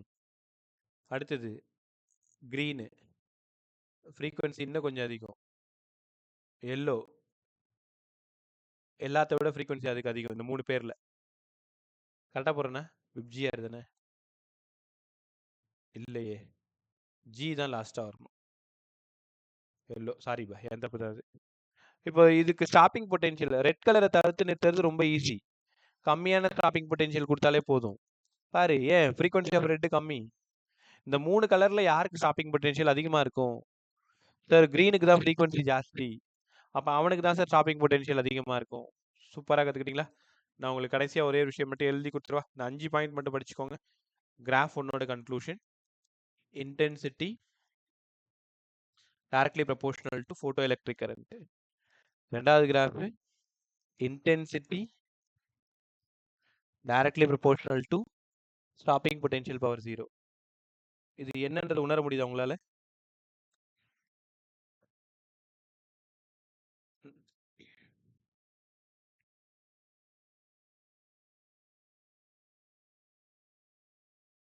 Kinetic energy is directly proportional to stopping potential. Frequency directly proportional to stopping potential. Kinetic energy is directly proportional to frequency. அவ்வளோதான் பை. இந்த கிராஃபை பொறுத்த வரைக்கும் இதான் கன்க்ளூஷன். ஃபர்ஸ்ட் கிராஃபோடது இன்டென்சிட்டியும் ஃபோட்டோ எலக்ட்ரிக் கரண்ட்டும் டைரக்ட்லி ப்ரொபோர்ஷனல். இதுக்கு என்ன தெரியுமா அர்த்தம்? எனிதிங் பவர் 0ன்னு போட்டால் இண்டிபெண்ட்னு அர்த்தம். Intensity is independent of stopping potential. Then kinetic energy is directly proportional to stopping potential. Frequency directly proportional to stopping potential. கற்றுக்கிட்டீங்களா? ஸோ இந்த கன்க்ளூஷனை கொஞ்சம் நல்லா படிச்சுக்கோங்க பை. கிராஃப்ல எல்லாருக்கும் கிளியர் தானே? சொல்லுமா. சார் இப்போ இந்த கிராஃப்ல நம்ம ஃப்ரீக்வன்சிக்கும் ஸ்டாப்பிங் பொட்டென்ஷியலுக்கும் இப்போ நீங்க ஒரு ரிலேஷன் சொன்னீங்கல்ல கிராஃப்ல, அதை திரும்ப சொல்லுங்க சார். இப்போ இந்த நான் நம்பர் போடுறேன். இந்த ஃபர்ஸ்ட் கிராஃப் பாரு, இந்த கிராஃப் பாரு. அதுல ஃப்ரீக்வன்சி கம்மியா இருக்குன்னு வச்சுக்கோயேன், அதை ஸ்டாப் பண்றதுக்கு ஸ்டாப்பிங் பொட்டென்ஷியல் நீ கம்மியா கொடுத்தா போதும். இன்னும் கொஞ்சம் ஃப்ரீக்வன்சி அதிகமாச்சுன்னா, இந்த இடம் 10ன்னு வச்சுக்கோயேன், அப்போ இந்த இடம் 20 தானே? ஃப்ரீக்வன்சி அதிகமாக அதிகமாக தடுத்து நிறுத்துறதுக்கு ஸ்டாப்பிங் பொட்டென்ஷியலும் அதிகமாகும். இன்னும் கொஞ்சம் ஃப்ரீக்வன்சி அதிகமாகுது, அப்போ ஸ்டாப்பிங் பொட்டென்ஷியல் 30க்கு போயிடுது. அப்போ ஃப்ரீக்வன்சியும் ஸ்டாப்பிங் பொட்டென்ஷியலும் டைரக்ட்லி ப்ரொபோர்ஷனல். ஃப்ரீக்வன்சி கம்மியாக இருந்தால் ஸ்டாப்பிங் பொட்டென்ஷியல் கம்மியாக இருக்கும். ஃப்ரீக்வன்சி ரொம்ப அதிகமாக இருந்தால் ஸ்டாப்பிங் பொட்டென்ஷியலை நம்ம ரொம்ப அதிகமாக கொடுத்தா தான் அந்த எலக்ட்ரானை ஸ்டாப் பண்ண முடியும். ரைட்டா? இல்லை உன் டவுட் என்ன? அதான் சார், அதான் சார். ரைட் பே. ஒரே நிமிஷம். ஏன்னா இங்க இருக்க என்ன பண்ற? சரி, ரெடி போ, தள்ளி உட்கார். ரைட் பே. அடுத்தது ஐன்ஸ்டீன் போலாமா? எனக்கு பதில் சொல்லுங்க. ஆஃப்லைன்ல இருந்து ஷைனி வரைக்கும் பேசின வரைக்கும் எல்லாருக்கும் கிளியரா பே? சும்மா அப்படியே அடுத்த டாபிக் போயிடலாம். ஆஃப்லைன், தர்ஷன், தரணி, வாசன், ஹேமா, ராஜஸ்ரீ, சஞ்சய், செல்வா, ஷைனி. கிளியர் யாருக்கு எதாவது திரும்பி சொல்ல வேணாம்ல? Great, sir. ரைட். எல்லாம் சாப்பிட்டீங்களா? Sir. No, sir. No sir. Why sir? உங்க வீட்டில் இன்னும் சோறு போடல உனக்கு? தரணி சாப்பிட்டியம்மா? வாசன் சாப்பிட்டியடா? ஹேமா சாப்பிட்டியம்மா? இல்ல சார். இல்லை, உங்க அம்மா ஃபீல் பண்ணிட்டு இருப்பாங்க, இவருக்கெல்லாம் சோறு போகிறதே அதிகம்ட்டு இல்லை? ராஜஸ்ரீ சாப்பிட்டீங்களா? சஞ்சய் சாப்பிட்டியாம்மா? சரி சார். Yes, sir. செல்வா சாப்பிட்டேன்னு வந்துருச்சு. ஷைனி உனக்குமா? இன்னும் இல்லை. ரைட் பே. நான் ஒரு 2:30க்கு ஒரு பிரேக் கொடுக்குறேன். நீங்கள் லஞ்ச் முடிச்சுட்டு வந்துருங்க. நம்ம 2:45க்கு திரும்பவும் ஒரு செஷன் போட்டு ஜாலியாக என்ன பண்ணுவோம், இந்த லெசனை முடிச்சு விட்ருவோம். டைம் இருக்கும்போது அப்பப்போ பார்த்துருவோம். இன்னைக்கு நாளைக்கு மட்டும் நம்ம அது ஒன்றும் இல்லை, பிரதர் இல்லை லண்டன்லேருந்து வந்ததுனால கண்டினியூஸ் ஃபங்க்ஷனு. அது வேற ரிலேஷனாக இருந்தாலும் பரவாயில்ல, போகாமல் இருக்க முடியாதுன்னு வச்சுக்கோங்களேன். அதனால இந்த வீக் ஃபுல்லாவே லாஸ்ட் வீக் அதனால தான் சஃபர் ஆச்சு. இதுலயே பார்த்தீங்கன்னா, இந்த இன்ஸ்டிடியூட் போற பசங்க அவங்க வர முடியல. அவங்களுக்கு ஈவினிங் நான் என்ன பதில் சொல்ல போறேன்னு தெரியல. அதனால நைட்டு 10:00 அவங்களுக்கு ஓகேன்னா 10 to 11 ஒரு செஷன் கூட எடுத்து குடுத்துடலான்னு பிளான் இருக்கு. நீங்க ஒரு வேளை ஃப்ரீயா இருந்தீங்கன்னா, அந்த 10 to 11ல வேற ஏதாவது லெசன் போறதா இருந்தா நீங்க கண்டிப்பா அட்டெண்ட் பண்ணுங்க பா. நான் உங்களுக்கு ஒரு 8:30 பக்கமா கன்ஃபார்ம் பண்றேன். நாளையோட எல்லாம் செட்டில் ஆயிடும். வெட்னஸ்டேல இருந்து ஆஸ் யூசுவல் உங்களோட கிளாஸஸ் வந்து எண்ட் டே வரைக்கும் எந்த சஃபரும் ஆகாது. ஏன்னா ஊருக்கு போயிடுவாங்க. அடுத்தது ஐன்ஸ்டீனோட ஃபோட்டோ எலக்ட்ரிக் ஈக்குவேஷன் டைம் 2:07. நம்ம அந்த ஐன்ஸ்டீன் ஃபோட்டோ எலக்ட்ரிக் ஈக்குவேஷன் அது ரிலேட்டட் ப்ராப்ளம்ஸோட ஐடியாஸ் பேசுறதுக்கு 2:30 ஆயிடும். தென் ஒரு 15 மினிட்ஸ் பிரேக் 2:45 ஸ்டார்ட் பண்ண லெசனை முடிச்சிடலாம். ஓகே. ஐன்ஸ்டீனோட ஃபோட்டோ எலக்ட்ரிக் ஈக்குவேஷன். ஐன்ஸ்டீனோட ஃபோட்டோ எலக்ட்ரிக் ஈக்குவேஷன் சரி என்ன சொல்லுது? இது வந்து ஒரு மெட்டல். இந்த மெட்டலோட நடு வீட்ல எலக்ட்ரான் ஷேர் போட்டு அப்படியே உட்காந்துருக்கு. லைட் அங்க படுது. லைட்டோட எனர்ஜி ஹெச்நியூ 100 ரூபாய். ஹெச்நியூன்ற லைட் எனர்ஜி அந்த மெட்டல் மேல படுது. அந்த 100 ரூபாய் வரும் பொழுதே ரெண்டா பிரிஞ்சு வருது. 50 ரூபாய் 50 ரூபாய் பிரிஞ்சு வருது. இந்த 50 ரூபாய் என்ன பண்ணுது? நேரா வீட்டுக்குள்ளார போயிட்டு அந்த எலக்ட்ரானோட காலரை பிடிச்சி தரன்னு வெளியில எடுத்துட்டு வந்து வாசப்படிக்கு விட்டுருது. இந்த 50 ரூபாய் என்ன பண்ணுது? இந்தா வச்சுக்கோ, எங்கேயாவது கண்காணாத ஓடி போயிட்டுன்னு சொல்லி துரத்தி விட்டுருது. அப்படியே எலக்ட்ரான் அப்படியே ஓடி போயிடுது. கதை புரியுதா? லைட் பட்டா 2 வேலை செய்யுது. உள்ளார இருக்கிற எலக்ட்ரான மெட்டலுக்கு மேல கொண்டு வர்றதுக்கு ஒரு வேலை. அதுக்கு பேரு உங்க எல்லாருக்கும் நல்லா தெரியும், ஒர்க் ஃபங்க்ஷனு. வந்த எலக்ட்ரானுக்கு எனர்ஜியை கொடுத்து இங்க இருந்து நீ ஆனோட நோக்கி ஓடுன்னு துரத்தி விடுறது கைனடிக் எனர்ஜி. அப்ப லைட் எனர்ஜி 2 வழிகள்ல பயன்படுது. ஹெச்நியூன்ற லைட் எனர்ஜி 50% ஒர்க் ஃபங்க்ஷன் ஆகும். ரிமைனிங் கைனடிக் எனர்ஜியாவும் ஓடுதுன்றது ஐன்ஸ்டீன் இந்த உலகத்துக்கு சொல்றாரு. நான் உங்ககிட்ட சொல்றேன். அப்ப ஹெச்நியூ ஈக்குவல் டு 5 + ½ mv². அவ்வளவுதான் ஐன்ஸ்டீனோட ஈக்குவேஷனே. 100 ரூபா கொடுத்தது லைட்டு, 50 ரூபா வீட்டுக்குள்ளார இருக்கிறவன வெளில வர வைக்கிறதுக்கு, இன்னொரு 50 ரூபா வெளில வந்தோன்னா ஊரை விட்டு ஓடுறான்றதுக்கு. அவ்வளவுதான். H nu equal to 5 + ½ mv². ஐன்ஸ்டீனோட ஃபோட்டோ எலக்ட்ரிக் ஈக்குவேஷன். சார் இந்த 5 எனக்கு பிடிக்கல, நான் W போட்டுக்குவா விருப்பம். Work function plus kinetic energy. சில ரெஃபரன்ஸ்ல பார்க்குறேன் 5 கூட எழுதியிருக்காங்க. அதனால ஒர்க் ஃபங்க்ஷன்ற ஒரு பேரை ஞாபகம் வச்சுக்கோ. அது 5ஆ 5 W-ஆன்றது எப்படி வேணாலும் நீங்க யூஸ் பண்ணிக்கோங்க. ரைட். அப்போ நான் ஒரு ஈக்குவேஷன் போட்டேன். ஹெச்நியூன்ற light energy equal to 5 + ½ mv². இப்போ threshold what is work function முதல்ல அதை எக்ஸ்பிளைன் பண்ணிடுறேன். The minimum amount of energy காதில் வாங்க. The minimum amount of energy needed or required to liberate the electron from the metal surface. Metal சர்ஃபேஸ்ல இருக்கிற எலக்ட்ரானை பிச்சு புடுங்கி வெளியில இழுத்து வந்த கடாசரத்துக்கு பேர் தான் work function. The minimum amount of energy required to liberate the electron from the metal surface. முடிஞ்சு போச்சா? இது ஒர்க் ஃபங்க்ஷன். ஒர்க் ஃபங்க்ஷன் வச்சு ஊர்பட்ட சம் கேட்பாங்க. இப்போ உங்களுக்கு புதுசா ஒரு வார்த்தையை அறிமுகப்படுத்துறேன். இவனுக்கு பேரு ஃப்ரீக்வன்சி. இங்க நாட் போட்டா த்ரெஷோல்டு. த்ரெஷோல்டு ஃப்ரீக்வன்சி அப்படின்னா என்னங்க சார் இது? இதுதான் உங்க வீட்டில் இருக்கிற மதில்னு வச்சுக்கோங்களேன். உங்க வீடு சுற்றி மதில் இருக்கும்ல, மதில். இந்த மதில் மேல இருக்கிற பூனை மாதிரி தான் என்ன சொல்றது? ஓகே, மதில் மேல இருக்கிற பூனை தான் அந்த த்ரெஷோல்டு ஃப்ரீக்வன்சி. என்ன சார் இது? அந்த பூனை உங்க வீட்டுக்குள்ளாரையும் குதிக்கும், ஒருவேளை பக்கத்துல வீடு இருந்தா பக்கத்து வீட்லயும் குதிக்கும். த்ரெஷோல்டு. த்ரெஷோல்டு அப்படின்னா கிட்டத்தட்ட கிரிட்டிக்கல் மாதிரி. கிரிட்டிக்கல் நிறைய சினிமாக்கள்ல நம்ம பார்த்துருப்போம். இந்த டயலாக் ஆல்ரெடி இங்க கேட்டு புளிச்சு போயிருக்கோம் பழைய பசங்களுக்கு. அவசரமா யாரோ ஓடி வருவாங்க. ஆப்ரேஷன் தியேட்டர்ல இருந்து டாக்டர் வெளில வருவாரு. சரி, பேஷண்ட் எப்படி இருக்காங்க? Situation critical. என்ன அர்த்தம்? மீண்டும் வரலாம், மீண்டும் வராமலும் போய் சேரலாம். இதுதான் அந்த கிரிட்டிக்கல். அதுக்கு மேல அவர் மேல கை காட்டுவாரு, எல்லாம் கடவுள் பார்த்துப்பாரு அப்படின்ட்டு.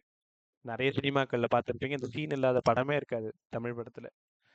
ஸோ அப்போ த்ரெஷோல்டுனா கிட்டத்தட்ட அது கிரிட்டிக்கல்னு அர்த்தம்ல. கிரிட்டிக்கல். அப்போ ஃப்ரீக்வன்சி இதான் அந்த மெட்டல் சர்ஃபேஸ். இந்த ஃப்ரீக்வன்சி ஈக்குவல் டு த்ரெஷோல்டு ஃப்ரீக்வன்சியா இருந்தா என்ன பண்ணும் தெரியுமா? உள்ள இருக்கிற எலக்ட்ரான் மட்டும்தான் வெளில கூட்டு வரும். 50 ரூபா தான் அதுகிட்ட இருக்கும். இன்னொரு 50 ரூபா கொடுத்தா தானே எலக்ட்ரான் ஓடும், ஓடாது இல்ல. அப்ப threshold frequency is the minimum frequency. Below this frequency photoelectric effect stops. Above the frequency photoelectric effect occurs. சரி, என்ன சொல்ல வரீங்க? இந்த ரிலேஷனுக்கு கரெக்டா நீங்க பதில் சொல்லணும். இது ஏன் frequency, இது threshold frequency. ஏன் frequency threshold frequency விட கம்மியா இருக்கு. ஏன் frequency threshold frequency விட அதிகமா இருக்கு. இது கேஸ் 1, இது கேஸ் 2. எந்த கேஸ்ல போட்டோ எலக்ட்ரிக் எஃபெக்ட் நடக்கும், எந்த கேஸ்ல நடக்காது? டக்குன்னு அப்படியே உங்களோட ஆன்சரை உதிர்த்துட்டு போங்க. செகண்ட் கேஸ்ல நடக்கும். செகண்ட் கேஸ்ல நடக்கும். Photo electric effect occurs. First கேஸ்ல நடக்காது. காரணம் சொல்ப. threshold frequency தான் minimum amount of energy required. அதை விட கம்மியா இருந்தா அந்த எலக்ட்ரான் எமிட் ஆகாது. அவ்வளவுதான். சரி, த்ரெஷோல்டு ஃப்ரீக்வன்சி விட என் ஃப்ரீக்வன்சி கம்மியா இருக்கு. எலக்ட்ரான் வாசப்படிக்கு வருமே தவிர ஓடாது. அப்போ என்ன நடக்காதுங்க? போட்டோ எலக்ட்ரிக் எஃபெக்ட் நடக்காது. எலக்ட்ரான் ஒன்னு ஆனோட்ல பட்டாதான் நடக்கும். என் ஃப்ரீக்வன்சியை விட த்ரெஷோல்டு ஃப்ரீக்வன்சி கம்மியா இருக்கு. இது என் ஃப்ரீக்வன்சி, நியூ என் ஃப்ரீக்வன்சி. என் ஃப்ரீக்வன்சின்றது லைட்டோட ஃப்ரீக்வன்சி. அதை விட த்ரெஷோல்டு ஃப்ரீக்வன்சி கம்மியா இருக்கு. உள்ள இருக்கிற எலக்ட்ரானை பிச்சு பிடிங்கி வெளில துரத்தி விட்டு ஓட விட்டுரும். அப்போ இந்த கண்டிஷன்ல ஏகப்பட்ட சம் இதுக்கு முன்னாடி நீங்க பார்த்துருப்பீங்க. அப்படியே இதுக்கு பதில் சொல்லுங்க. இந்த ரெண்டு கேஸ்ல இது கேஸ் 1, இது கேஸ் 2. எங்க ஃப்ரீக்வன்சி நடக்கும், எங்க ஃப்ரீக்வன்சி நடக்காது? சரி, எங்க போட்டோ எலக்ட்ரிக் எஃபெக்ட் நடக்கும், எங்க நடக்காது?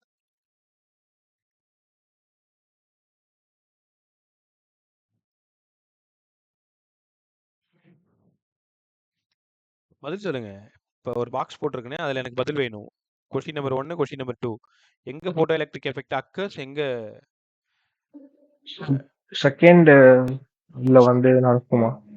செகண்ட்ல நடக்குமா நடக்காதான் நான் உங்ககிட்ட கேட்டா, நீ பதிலுக்கு என்கிட்ட ஒரு கேள்வி கேட்கறடா. டேய், நடக்குமான்னு என்ன கேட்கற பாரு. நீயே சொல்லு, நடக்குமா நடக்காதா? நடக்கும் சார். மறுபடியும் கேள்வி தானப்பா கேட்கிற. நடக்கும் சார், நடக்கும்.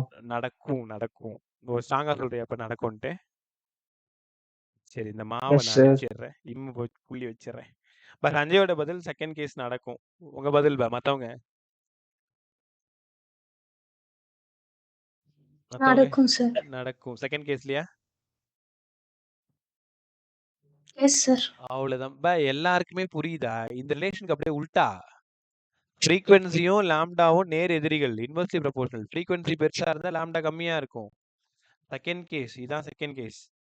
அப்போ ஃப்ரீக்வன்சி கிரேட்டர் தென் threshold, wave length less than threshold, இப்படி இருந்தா photo electric effect occurs.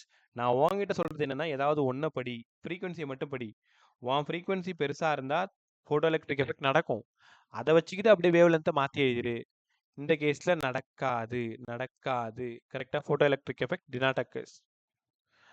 So அப்போ இந்த கான்செப்டை ரொம்ப தெளிவா புரிஞ்சுக்கணும். ரைட். இப்போ மறுபடியும் ஈக்குவேஷன் உள்ளார போயிடுமா? நீ வாங்க.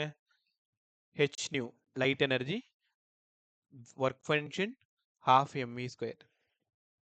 Frequency equal to threshold frequency. அப்போ கைனடிக் எனர்ஜி 0. உங்களுக்கு தெரியுமா? இந்த ஈக்குவேஷனும் அவ்வளோ இம்பார்ட்டன்ட். ஆல்ரெடி ப்ராப்ளம் ப்ராக்டிஸ் பண்ண பசங்களுக்கு தெரிஞ்சிருக்கும். Five naught equal to h nu not. இந்த இடத்துல ஃப்ரீக்வன்சி கொடுத்துட்டு ஃபை நாட் கேட்கலாம், டைரக்டா சப்ஸ்டியூஷன். இல்லைனா ஃபை நாட் கொடுத்துட்டு ஒரே நிமிஷம்.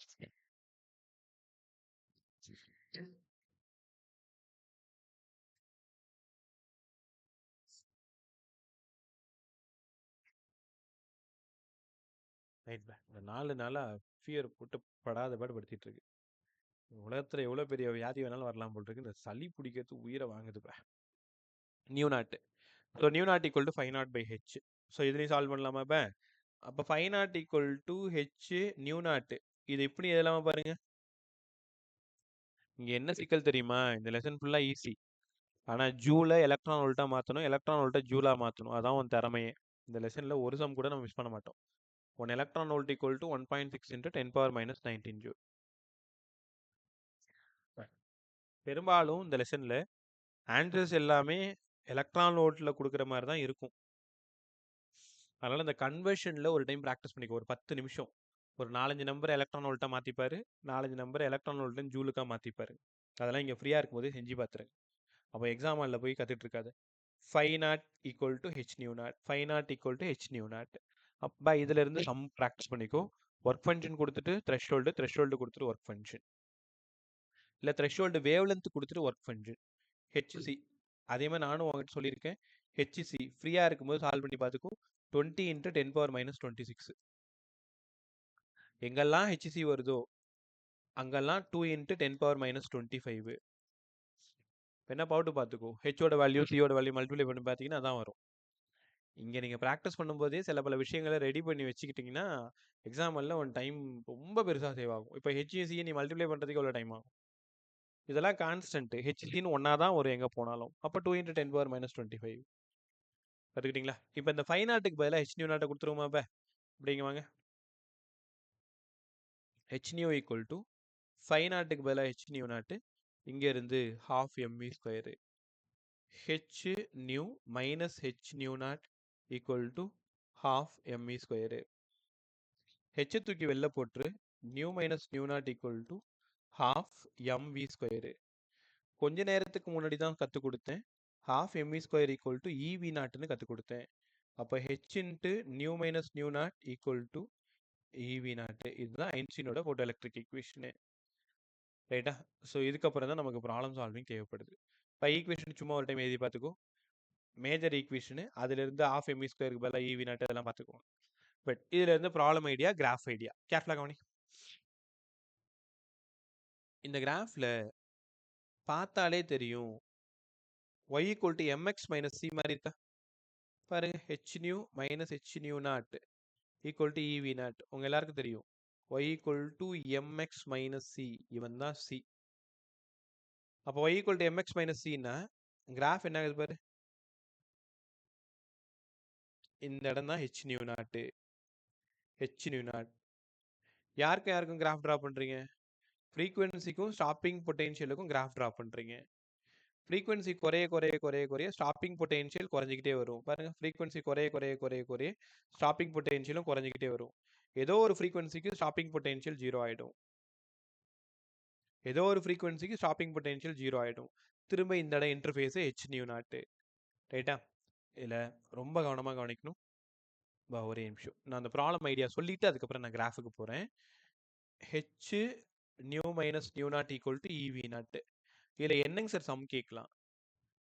வி நாட் கண்டிப்பாக கேட்கலாம். அப்போ h by e nu minus nu naught. இந்த ஃபார்முலாவை எப்படி ஹேண்டில் பண்ணணும்? Frequency 100 hertz, threshold frequency 75 hertz, v naught. நீங்கள் ஃப்ரீயாக இருக்கும்பொழுது இந்த ஹெச் பை இயை ப்ராக்டிஸ் பண்ணிக்கோ. 6.626 × 10⁻34 1.6 × 10⁻19. ரைட்டா? அரௌண்ட் கரெக்டாக 4 பாயிண்ட்ல இருக்கும், 10⁻15ல இருக்கும். நான் ரஃபாக சொல்கிறேன். அந்த ஆன்சர் ரைட்டு. 4 பாயிண்ட் வரும். 4 × 10⁻15 ஞாபகம் வச்சுக்கோங்க. 4 16 16 4 16 64. 4 பாயிண்ட்ல ஆன்சர் வரும். -19 -34 -15. சால்வ் பண்ணுறதுக்கு எவ்வளோ ஈஸி பாரு. 4 × 10⁻15 பக்கத்தில் எந்த நம்பராக இருந்தாலும் ஈஸியாக மல்டிப்ளை பண்ணிட்டு போயிட்டே இருக்கலாம். ஹெச்சிசியோட வேல்யூ 2 × 10⁻25. ஹெச் பை இயோடது 4 × 10⁻15. எக்ஸாக்டாக ஒரு டைம் கேல்குலேட்டரில் போட்டு ஒரு டைம் மண்டையில் ஏற்றி வச்சுக்கோ. ஹெச் பை இவ்வளோதான், ஹெச் பை இவ்வளோதான்ட்டு.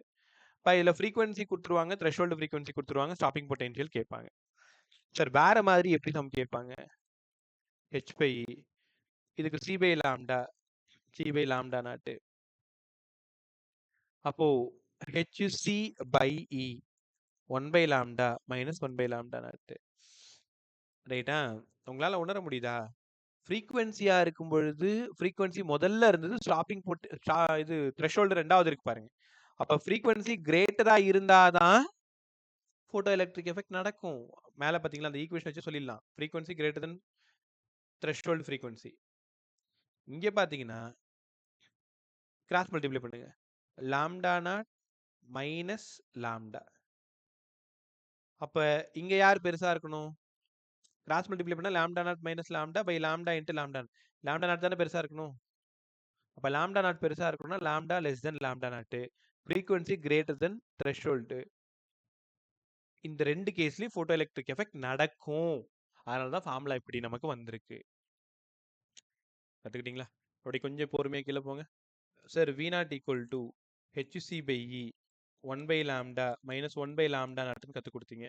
இதில் ப்ராப்ளம் சால்வ் பண்ணணும். எப்படி நாங்கள் சால்வ் பண்ணுறது? HC தெரியும், 20 × 10⁻26. ஈயோட வேல்யூ 1.6 × 10⁻19, 1/λ மைனஸ் 1/λ நாட். எல்லாத்தையும் சால்வ் பண்ணிங்கன்னா ஃபைனலாக ஸ்டாப்பிங் பொட்டென்ஷியல் ஈக்குவல் டு, நான் ரஃபாக எழுதுறேன், 12400 ஆம்ஸ்ட்ராங். ஆக்சுவலாக 12386ன்னு ஏதோ ஒன்று வரும். அதனால் அது 12400 நம்ம மாற்றிக்கலாம். 1/λ மைனஸ் 1/λ நாட்டு. எவ்வளோ இம்பார்ட்டன்ட் ப்ராப்ளம் தெரியுமா அது? எப்படி தெரியுமா கேட்பாங்க? லாம்டா த்ரெஷ்ஹோல்டு வேவ் லென்த் இது ரெண்டும் கொடுத்துருவாங்க. கண்டிப்பாக லாம்டா நாட்டு தான் பெருசாக இருக்கும். அப்போ ஸ்டாப்பிங் பொட்டென்ஷியல் கேட்டாங்கன்னா 12400 இன்ட்டு 10⁻10 1/λ மைனஸ் 1/λ நாட்டு. கண்டிப்பாக இந்த 10⁻10 போடணும். ஆம்ஸ்ட்ராங் இந்த ஃபார்முலாவில் அட்லீஸ்ட் ஒரு 4 செம் இந்த V நாட் கண்டுபிடிக்கல. நிறைய புக்ஸ் வச்சுருப்பீங்க, இல்லை நம்ம மாடலுமே இருக்குது. இப்போ இந்த ஸ்டாப்பிங் பொட்டென்ஷியல் கண்டுபிடிக்கிற மாதிரி ஒரு 2-3 செம் என்ன கொடுத்துருக்காங்க, என்ன கேட்டிருக்காங்க, ஏதாவது ட்ரிக்கியாக மறைச்சி வச்சிருக்காங்களா, ஜூல எலக்ட்ரான் வோல்ட்டாக மாற்றிருக்காங்களா, இப்படி உனக்குள்ளே பேசிகிட்டே இருந்தீங்கன்னா அதுக்கான விடை ரொம்ப எளிமையாக உங்களுக்கு கிடச்சிரும்ப. கற்றுக்கிட்டீங்களா? ஸோ ஸ்டாப்பிங் பொட்டென்ஷியல் வரைக்கும் இது வந்துட்டோம். ஐன்ஸ்டீனோட ஃபோட்டோ எலக்ட்ரிக் ஈக்குவேஷன் எல்லாம் பார்த்துட்டோம். ரைட், கேர்ஃபுல்லாக கவனி. இப்போ இந்த கிராஃப் பற்றி பேசணும். கிராஃபோட ஸ்லோப் எடுக்க கற்றுக்கணும். சமீபத்தில் கேட்ட கொஷின் தான். ஒரே நிமிஷம். ஒரு நிமிஷம்.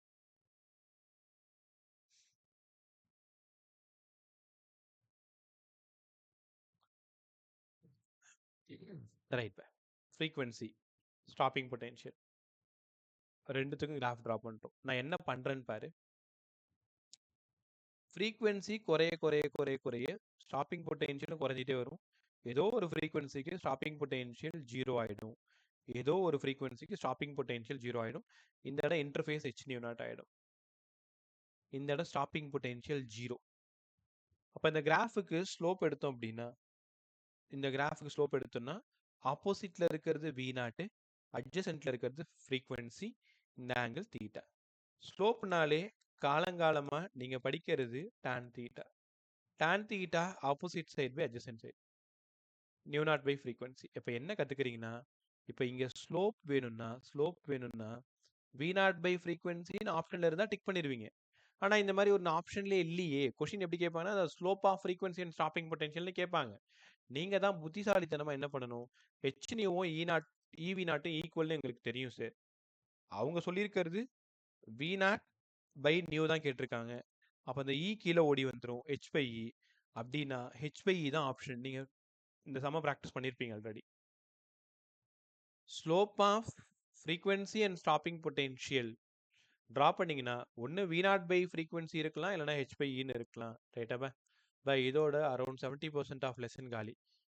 இன்னும் இந்த மேட்டர் வேவ்ஸ் மட்டும்தான் இருக்குது. ஃபோட்டான்ஸ் பற்றி பேசணும், அவ்வளோதான். டைம் 2:25. எக்ஸாக்டாக சாப்பிட்டுட்டு ஒரு சின்ன பிரேக் எடுத்துகிட்டு 2:45க்கு வந்து சேரு. இது ஒரே செஷன்னா நம்ம பண்ணிக்கும். ரெக்கார்டை பாஸ் பண்ணிட்டு போகிறேன். ரைட் பே. ஸோ ஐன்ஸ்டீனோட ஃபோட்டோ எலக்ட்ரிக் ஈக்குவேஷன், ஸ்லோப்பு, இது எல்லாத்தையும் நம்ம பேசி முடிச்சிட்டோம். அதுக்கப்புறம் குவாண்டம் தியரி ஆஃப் லைட் பற்றி பேச போகிறோம். Quantum theory of light Davidson, அது லாஸ்ட்டாக ஒரு எக்ஸ்பெரிமெண்ட் இருக்குமே, டேவிசன் அண்ட் ஜெர்மர், அதை லாஸ்ட் இயரே தூக்கிட்டாங்க. அதை நீங்கள் அது படிக்க தேவையில்லை. இப்போது quantum theory of light. Quantum theory of லைட்னா லைட்டு பார்ட்டிக்கலா வேவா? முழுக்க லைட்டை பற்றி தான் பேச போகிறோம். கவனமாக கவனிச்சிட்டேவா. லைட்டு பார்ட்டிக்கலா வேவா? பார்ட்டிக்கல்னு சொன்னது ஒரு குரூப்பு, வேவ்னு சொன்னது ஒரு குரூப்பு. ரெண்டு பேரும் அடிச்சிக்காதீங்கன்னு சொல்லிட்டு தான் டி பிராக்லி உள்ள வந்தார். லாம்டா ஈக்குவல் டு h/pன்னு சொன்னால் வேவ் ஈக்குவேஷனா, p ஈக்குவல் டு h/λன்னு சொன்னால் மொமெண்டம் பார்ட்டிக்கல் ஈக்குவேஷனா. அதனால் பிரித்து நீங்கள் ஆளுக்கு ஒன்று பிரிச்சிங்கன்னு சொல்லிட்டு போயிட்டார் அவர். ரைட்டா? ஸோ இப்போ நீங்கள் தெளிவாக கற்றுக்க போகிறது E = mc². ஐன்ஸ்டீனோட ஈக்குவேஷன். 125 ஆண்டுகள் முடிஞ்சு இன்னமும் புத்தம் புதுசா இருக்கக்கூடிய ஒரு ஈக்குவேஷன். ரைட்டா? ஒவ்வொரு காலகட்டத்திலயும் ஒவ்வொரு தப்புன்னு மாறிக்கிட்டே வரும். ஆனா கிட்டத்தட்ட 125 வருஷமா இந்த ஈக்குவேஷன் தான் ரெஃபரன்ஸ் ஈக்குவேஷன். பிசிக்ஸ்னாலே எல்லாருக்கும் ஞாபகம் வருது. Equal to MC square. இந்த பக்கம் பிளாங்கோட ஈக்குவேஷன் ஹெச்நியூ. ரெண்டுத்துக்கான அர்த்தத்தை புரிஞ்சுக்கோங்க. மாஸ எனர்ஜியா கன்வெர்ட் பண்ண முடியும். ஃப்ரீக்வன்சியை எனர்ஜியா கன்வெர்ட் பண்ண முடியும். இவர் பிளாங்க் ஒரு படி மேல போயிட்டு என்ன சொல்றாருன்னா, மாஸ் இல்லாத பாடிக்கு கூட எனர்ஜி இருக்கும். அதுக்கு ஏன் ஈக்குவேஷனை யூஸ் பண்ணுங்க. ஐன்ஸ்டீனு மாஸ் இருக்கிற பாடிக்கு எனர்ஜி இருக்கும். அதுக்கு ஏன் ஈக்குவேஷனை யூஸ் பண்ணுங்கன்னு 2 பேரும் எனர்ஜி ஈக்குவேஷன் இந்த உலகத்துக்கு சொல்லிட்டு போயிட்டாங்க. ஃபோட்டான் யாரு? உங்களுக்கு தெரியுமா? ஃபோட்டான் இதான் அந்த டியூப் லைட் வச்சுக்கோயேன். இந்த டியூப் லைட் க்ளோ ஆகும் பொழுது இங்க இருக்கக்கூடிய ஃபோட்டான்ஸ் எல்லாம் இப்படி பாக்ஸா எமிட் ஆகும். இப்போ உன் ரூம் ஃபுல்லா ஃபோட்டான் தான் இருக்கு. நீ லைட் ஆன் பண்ணிட்டு தானே உட்காந்துருக்க. அப்போ ரூம் ஃபுல்லா ஃபோட்டான்ஸ் வாழ்ந்துட்டு இருக்கு. It is a discrete packets of energy called as quanta. ஃபோட்டானோட இன்னொரு பேரு quanta. It is a discrete packets of energy. உனக்கு புரியுற மாதிரி சொன்னா பிஸ்கட் பாக்கெட், எனர்ஜி பாக்கெட். ரைட்டா? ஓகே. சரி, இங்க இருந்து நம்ம என்ன பண்ண போறோம்? ஈக்குவல் டு ஹெச்நியூன்னு சொன்னீங்க, ஈக்குவல் டு எம்சி ஸ்கொயர்னு சொன்னீங்க. 2 பேருமே எனர்ஜி ஈக்குவேஷன் தான். ஃப்ரீக்வன்சியை உடைச்சிக்கலாமா? C by lambda m c square. இந்த சியை ஒரு சியை போட்டு தள்ளிடுங்க. அப்போ lambda equal to H by m c. சியும் வியும் ஒன்று தானேப்பா. ஸ்பீட் ஆஃப் லைட்டு எங்கள் ஸ்பீடு அவ்வளோதானே. அதனால lambda equal to H by m v. Lambda equal to H by p. De Broglie உள்ள வந்துட்டாரு. இதான் டி பிராக்லி ஈக்குவேஷன்னாலே 2 எனர்ஜியை ஈக்குவேட் பண்ணீங்கன்னா lambda equal to H by பின்னு ஓடியாந்துரும். இல்லை p equal to H by லாம்டான்னு ஓடி வந்துடும். Right, okay. இப்போ நான் சொல்லித்தரலாம், ரொம்ப அழகாக கற்றுக்கோங்க. இதுதான் உங்கள் வீட்டில் இருக்கக்கூடிய அந்த டியூப் லைட்னு வச்சுக்கோங்களேன். இந்த டியூப் லைட் ஆன் பண்ணுறீங்க, நிறைய ஃபோட்டான்ஸ் அப்படியே கொட்டிக்கிட்டே இருக்கு. சொல்லுங்க. புரியல பா.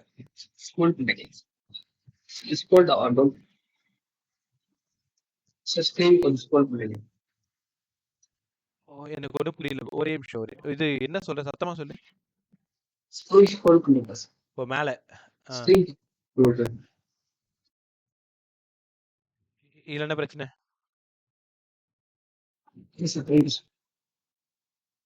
ஸ்டார்ட் பண்ணுவோமா? வாசன் கொஞ்சம் சவுண்டா பேசுங்க, கேட்க மாட்டேங்குது. Okay. It's a discrete by யார் பேசினாலுமே கொஞ்சம் சவுண்டா பேசுங்க. இந்த ஹெட்செட்டும் அப்படிதான் இருக்கு, வீக்கா இருக்கு. ஆனால் உங்களுக்கு நல்லா கேட்குது. நீங்க பேசுறது எனக்கு கொஞ்சம் சரியா கேட்க மாட்டேங்குது. கிட்டத்தட்ட 6 ஹெட்செட் மேல மாத்திட்டேன், எல்லாம் அப்படித்தான் இருக்கு. Right bye. ஸோ இது மாதிரி discrete packets of energy. Energy of each photon. கவனமா கவனி, இனிமேல் தான் ரொம்ப important. Energy of each photon. ஒரு ஃபோட்டானோட எனர்ஜி ஹெச்நியூ. ஒரு ஃபோட்டானோட energy equal to H nu. Sir இதை வந்து வேவ் லென்த்தில் மாற்றி காமிங்க. H C by lambda. உங்களுக்கு விஷயம் தெரியுமா? இது ஜூல்ல இருக்கு. இந்த யூனிட் ஜூல்ல இருக்கு. இது எலக்ட்ரான் வோல்ட்ல மாற்றி காமிங்க. எலக்ட்ரான் வோல்ட்டா ஜூலை கேர்ஃபுல்லாக கவனி. ஜூலை எலக்ட்ரான் வோல்ட்டா மாற்றணும்னா டினாமினேட்டரில் 1.6 × 10⁻⁻19 டிவைட் பண்ணணும். டினாமினேட்டரில் இதை 1.6 போட்டுக்கணும். அதாவது ஹெச்சி ஈக்குவேஷனை 1.6 × 10⁻⁻19 டிவைட் பண்ணணும். அதுக்காக தான் ஹெச்சி பை இ லாம்டான்னு போட்டுக்கிறது. இந்த ஈயோட வேல்யூ தான் 1.6. இப்போ எலக்ட்ரான் வோல்ட்டா மாறிடுச்சு பார்த்தீங்களா? அப்போ ஜூலா இருந்து எலக்ட்ரான் வோல்ட்ல கன்வெர்ட் பண்ணணும்னா பை 1.6 × 10⁻⁻19. கேர்ஃபுல்லாக கற்றுக்கிட்டியா? சார் ஆல்ரெடி எங்களுக்கு இது தெரியும் சார். ஹெச்சி பை கொஞ்ச நேரத்துக்கு முன்னாடி சொன்னீங்களே. ஆமா, நீ கெஸ் பண்ணது கரெக்ட் தான். 12400 angstrom by lambda electron volt. இதுல ஏகப்பட்ட சம் இதுக்கு முன்னாடி வந்திருக்கு. எப்படி தெரியுமா கேட்பாங்க? Energy of each photon of wavelength of light 6200 angstrom. அப்படி என்ன பண்ணணும்? எனர்ஜி ஈக்குவல் டு வாத்தியார் என்ன சொல்லி கொடுத்தாரு? 12400 ஆம்ஸ்ட்ராங் பை 6200 ஆம்ஸ்ட்ராங். சால்வ் பண்ணா 2 எலக்ட்ரான் வோல்ட்.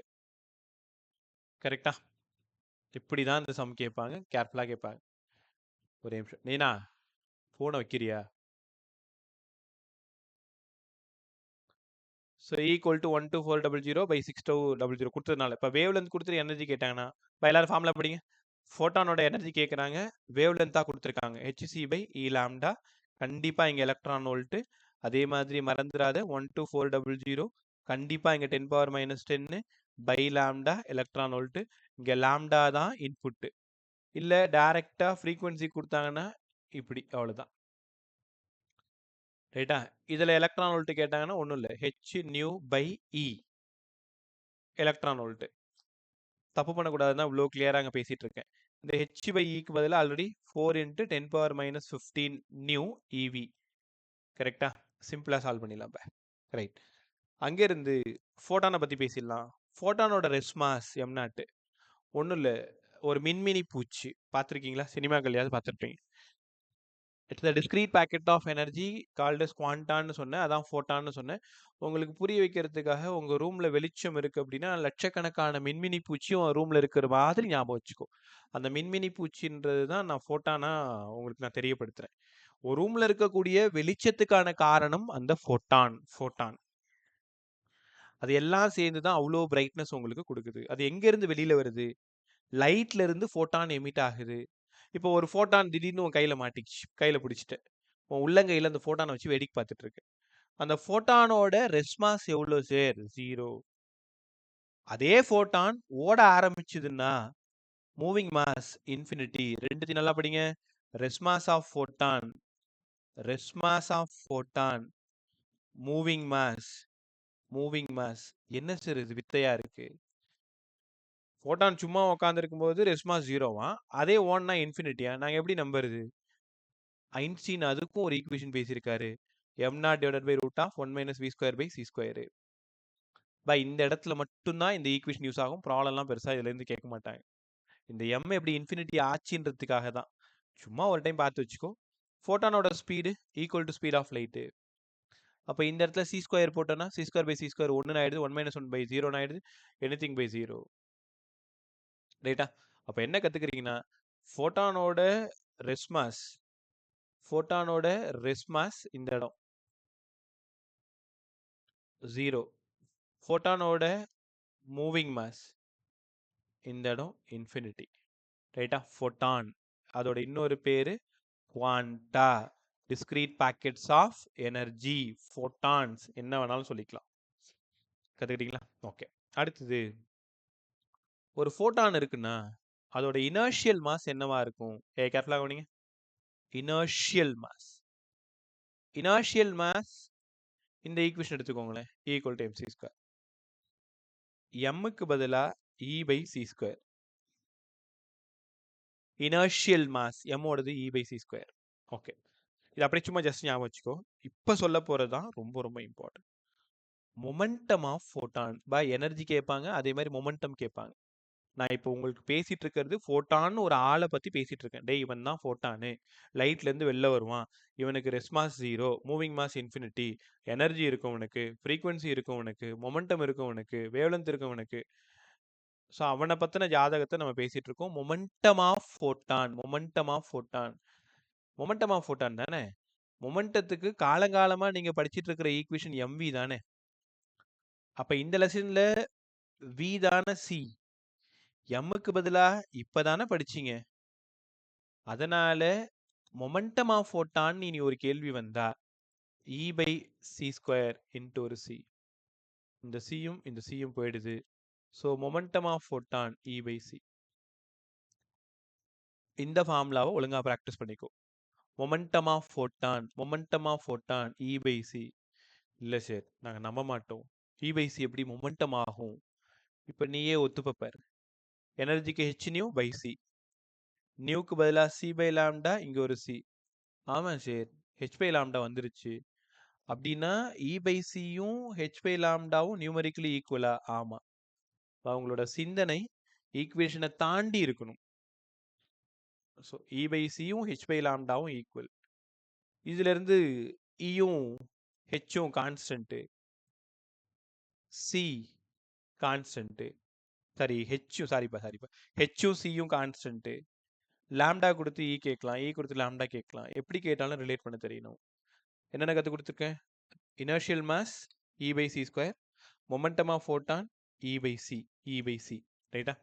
அங்க இருந்து நம்ம பிரமாதமா கத்துக்க போறது இன்டென்சிட்டி. கொஞ்சம் நல்லா கத்துக்கோயேன். இப்போ இந்த இன்டென்சிட்டி இங்க நல்லா கத்துக்கிட்டீங்கன்னா 11th waves, 12th wave optics, 12th electro magnetic wave, 12th dual nature, இந்த லெசன்ல எல்லாத்துக்குமே ஒரே ஃபார்முலா தான் இன்டென்சிட்டிக்கு. ஒன்றும் இல்லை. அப்படியே திரும்பி திரும்பி உன் ரூமை பாரு பார்க்கும். இப்போ நீ ஏதோ ஒரு ரூமில் உட்காந்துருக்கு, ஃபிசிக்ஸ் கிளாஸ் கற்றுட்டு இருக்க. திரும்பி ரூம் பார். லைட் ஆன் பண்ணியிருக்கியா? ஒரு வேளை ஆன் பண்ணியிருக்க அப்படின்னா ரொம்ப வெளிச்சமாக இருக்கா, இல்லை ரொம்ப வெளிச்சமாக இருக்கா, இல்லை டிம்மாக இருக்கான்றதை ஒரு டைம் அப்படியே பார்த்துக்கோ. பார்த்துக்கிட்டிங்களா? அப்போது லைட்டோட இன்டென்சிட்டி ஒரே நிமிஷம். ஏன்னா உன்னை 2வது டைமாக எச்சரிக்கிறேன். ஃபோனை மரியாதையாக வச்சுட்டு அடுத்த வேலையை பாரு. இன்டென்சிட்டி எவ்வளோ எனர்ஜி எவ்வளோ ஏரியாவில் எவ்வளோ டைமில் கிராஸ் ஆகுது. அப்போ இன்டென்சிட்டிக்கு என்னப்பா equation? Energy grasses per unit area per unit time. சொல்லி பழகுங்க. Energy grasses per unit area per unit time. ஒரு ரூம் ஒரு ஏரியா, அதில் லைட்லேருந்து எனர்ஜி வருது, எவ்வளோ டைமில் வருது, இதெல்லாம் சேர்ந்தது தான் இன்டென்சிட்டி. இப்போ உன்கிட்ட கேட்குறேன், ஒரு ரூமோட வெளிச்சம் எப்படிப்பா இருக்குது? சார் ரொம்ப நல்லா இருக்குது. அப்போ உன் ஏரியா சின்னதாக இருக்குது. பாருங்க, ஏரியா சின்னதாக இருக்குது, கம்மியான டைம்குள்ளார நிறைய எனர்ஜி வருது, அப்போ இன்டென்சிட்டி நிறையா இருக்குது. இப்படி யோசிக்கணும். So intensity energy grasses per unit area per unit time. Unit கற்றுக் கொடுங்க. ஜூலாக இருக்கலாம், மீட்டர் ஸ்கொயராக இருக்கலாம், செகண்டாக இருக்கலாம். இந்த ஈக்குவேஷன் ஏதாவது மாடிஃபை பண்ண முடியுமா சார்? பவருக்கு பதிலாக ஒர்க் பை டைம்னு படித்த ஞாபகம் உங்களுக்கு இருக்கும். ஒர்க்கும் எனர்ஜியும் எல்லா ஊர்லேயுமே ஒன்று தான். அப்போ எனர்ஜி பை டைமு தான் பவரு. இன்டென்சிட்டிக்கு பவர் பை ஏரியான்னு சொன்னாலும் சரிதானா? அப்போ இதோட unit watt per metre square சொன்னாலும் சரிதான். ஏன்னா உங்களுக்கு தெரியும் ஜூல் பர் செகண்ட் தான் வாட்டு. கரெக்டா? அப்போ இன்டென்சிட்டிக்கு 2 ஈக்குவேஷன் சொல்லுங்க. Energy grasses per unit area per unit time, இல்லைனா பவர் பை ஏரியா. ரைட். இப்போ நான் உங்களுக்கு 2 ப்ராப்ளம் கற்றுக் கொடுக்க போகிறேன். ரொம்ப கவனமாக கவனி. இப்போ கிட்டத்தட்ட அரௌண்ட் நம்ம 12 பேர் இருக்கோம். உங்களோட 10 பேர் இருக்குன்னு வச்சுக்கோங்களேன். எல்லாரும் ஒரு ஒரு இடத்துல உட்காந்துருக்கும், ஒரு ஒரு ரூமில் இருக்கும். சில பேர் வீட்டில்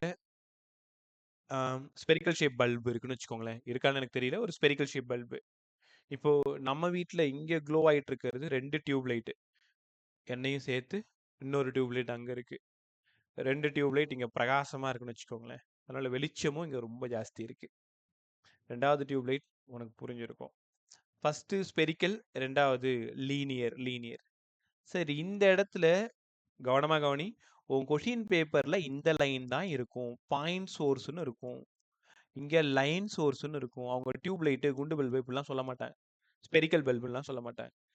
பாயிண்ட் சோர்ஸு இல்லைன்னா ஸ்பெரிக்கல் சோர்ஸுன்ற வார்த்தை கூட இருக்கும். லீனியர் சோர்ஸ்னு ஒரு வார்த்தை இருக்கும், இல்லை லைன் சோர்ஸ்னு ஒரு வார்த்தை இருக்கும். இப்போ இன்டென்சிட்டிக்கு என்ன sir formula? P by A. ஸ்பியருக்கு என்னப்பா ஃபார்முலா? 4πr². இங்கே intensity P by A, P by 2πrl. உங்களுக்கு தெரியுமா, உன் கொஷின் பேப்பரில் பாயிண்ட் சோர்ஸாக இருந்துச்சுன்னா இன்டென்சிட்டிக்கும் டிஸ்டன்ஸுக்கும் இந்த ரேஷியோவில் நீங்கள் சம போடணும். கவனமாக கவனி. ஒன்று அவேர் பண்ணுற முன்னாடியே சோர்ஸை நீங்கள் அண்டர்லைன் பண்ணணும். பாயிண்ட் சோர்ஸாக இருந்தால் I is proportional to 1/r² சம போடணும். லைன் சோர்ஸாக இருந்தால் 1/rக்கு சம போடணும். ரைட்டா? நான் தெளிவுபடுத்தவா? இங்கே வாங்களேன். இப்போ இது வந்து ஒரு பாயிண்ட் சோர்ஸு. இங்கேருந்து R1 டிஸ்டன்ஸில் இன்டென்சிட்டி I1, R2 டிஸ்டன்ஸில் இன்டென்சிட்டி எவ்வளோ? நான் கொஷினை படிச்சுட்டேன், பார்த்ததும் நான் கண்டுபிடிச்சிட்டேன். இது வந்து பாயிண்ட் சோர்ஸு. அப்போ I is proportional to 1/r². இந்த ஆள் என்ன கேட்டார்? I2 தான் கேட்டார். அப்போ I2/I1 வேணும். இன்வெர்ஸ்லி ப்ரப்போர்ஷனல் R1² R2²க்கு சம போடணும். R1 10 metre, R2 20 metre. 10 மீட்டரில் இன்டென்சிட்டி 100, 20 மீட்டரில் இன்டென்சிட்டி எவ்வளோ? அவ்வளோதான் சம். I2 சப்ஸ்டியூட் பண்ணுறேன், R1 R2 சப்ஸ்டியூட் பண்ணுறேன், கேன்சல் பண்ணுறேன், முடிச்சுட்டு. முக்கியமான விஷயம் சோர்ஸு பாயிண்ட்டாக இருக்கணும். இதே டாப்பிக்கு வேவ் ஆப்டிக்ஸில் படிக்கும்போது எக்ஸ்ட்ரா ஒன்று படிப்பீங்க, ஆம்ப்ளிடியூடு. நான் அதையுமே இங்கே கற்றுக் கொடுத்துட்றேன். Intensity is directly proportional to square of the amplitude. ஞாபகம் இருக்கா உங்களுக்கு?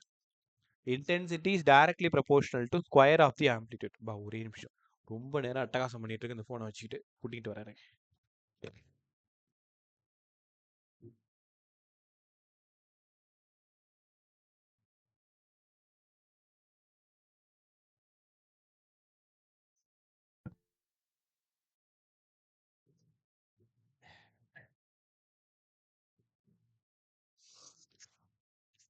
Right by.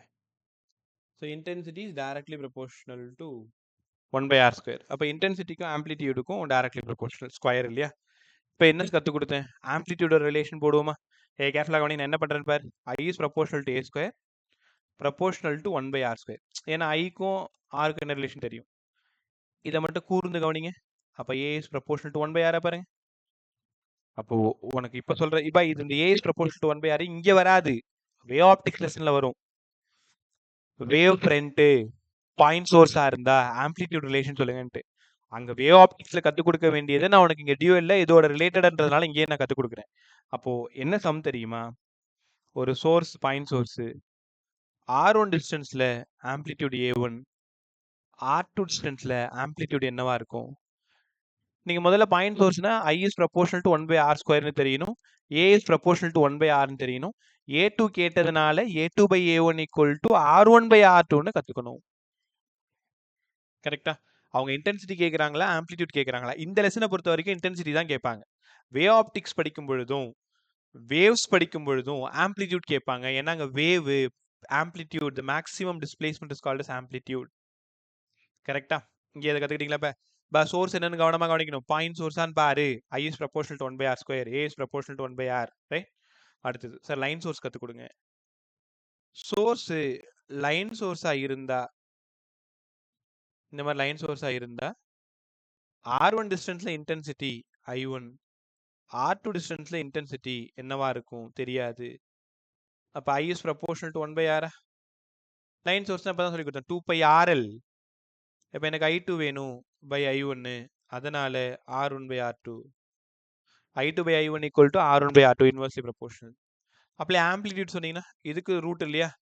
A is proportional to 1/√R. A is proportional to 1/√R. அப்போ இதில் சம் கேட்டாங்கன்னா A2/A1 equal to root of R1/R2. தெரியுதாப்ப? இன்டென்சிட்டிக்கு ரூட் எடுக்கணும். அப்போ intensity is directly proportional to square of the amplitude. A வேணும்னா இந்த என்ன பண்ணணும்? ரூட் எடுத்துக்கணும், ஐயை ரூட் எடுத்துக்கணும். அப்போ ஐயோட ப்ரொபோர்ஷனாலிட்டி 1/rனா அதுக்கு ரூட் எடுத்தா 1/√R. அங்கே 1/r ஸ்கொயர்னா 1/r. அதனால லைன் சோர்ஸ் பாயிண்ட் சோர்ஸ் ரெண்டுத்தையும் கேர்ஃபுல்லாக படி. 5 லெசன்ல இது யூஸ் ஆகும். நான் திரும்பவும் உங்களுக்கு தெளிவாக எழுதி கொடுத்துட்றேன். பாயிண்ட் சோர்ஸாக இருந்தா I is proportional to 1/r square, A is proportional to 1/r. I is proportional to 1/r, A is proportional to 1/√R. அவ்வளோதான். சம் எப்பவுமே கேட்கறது R1 டிஸ்டன்ஸ்ல இவ்வளோ இன்டென்சிட்டினா R2 டிஸ்டன்ஸ்ல எவ்வளோ இன்டென்சிட்டி, R1 டிஸ்டன்ஸ்ல இவ்வளோ ஆம்ப்ளிடியூட்னா R2 டிஸ்டன்ஸ்ல எவ்வளோ ஆம்ப்ளிடியூடு. அப்போ 3 டேட்டா இருக்கும் தெரியாத. இதுக்கு பேர் தான் இந்த ரேஷியோ சம்னு சொல்றது. கற்றுக்கிட்டீங்களா? ஓகே, அடுத்தது இன்டென்சிட்டி ஃபுல்லாக நம்ம பேசி முடிச்சாச்சு. மொமெண்டம் பேசிட்டோம். ஃபோட்டானை பற்றி தெளிவாக எல்லாத்தையுமே நம்ம பேசிட்டோம். இன்னும் ஒரு 2-3 விஷயம் மட்டும் முடிச்சிட்டோம்னா அந்த டாபிக் முடிஞ்சிடும். அடுத்தது மேட்டர் வேவ் கிட்ட போயிடலாம். ஒரே நிமிஷம்.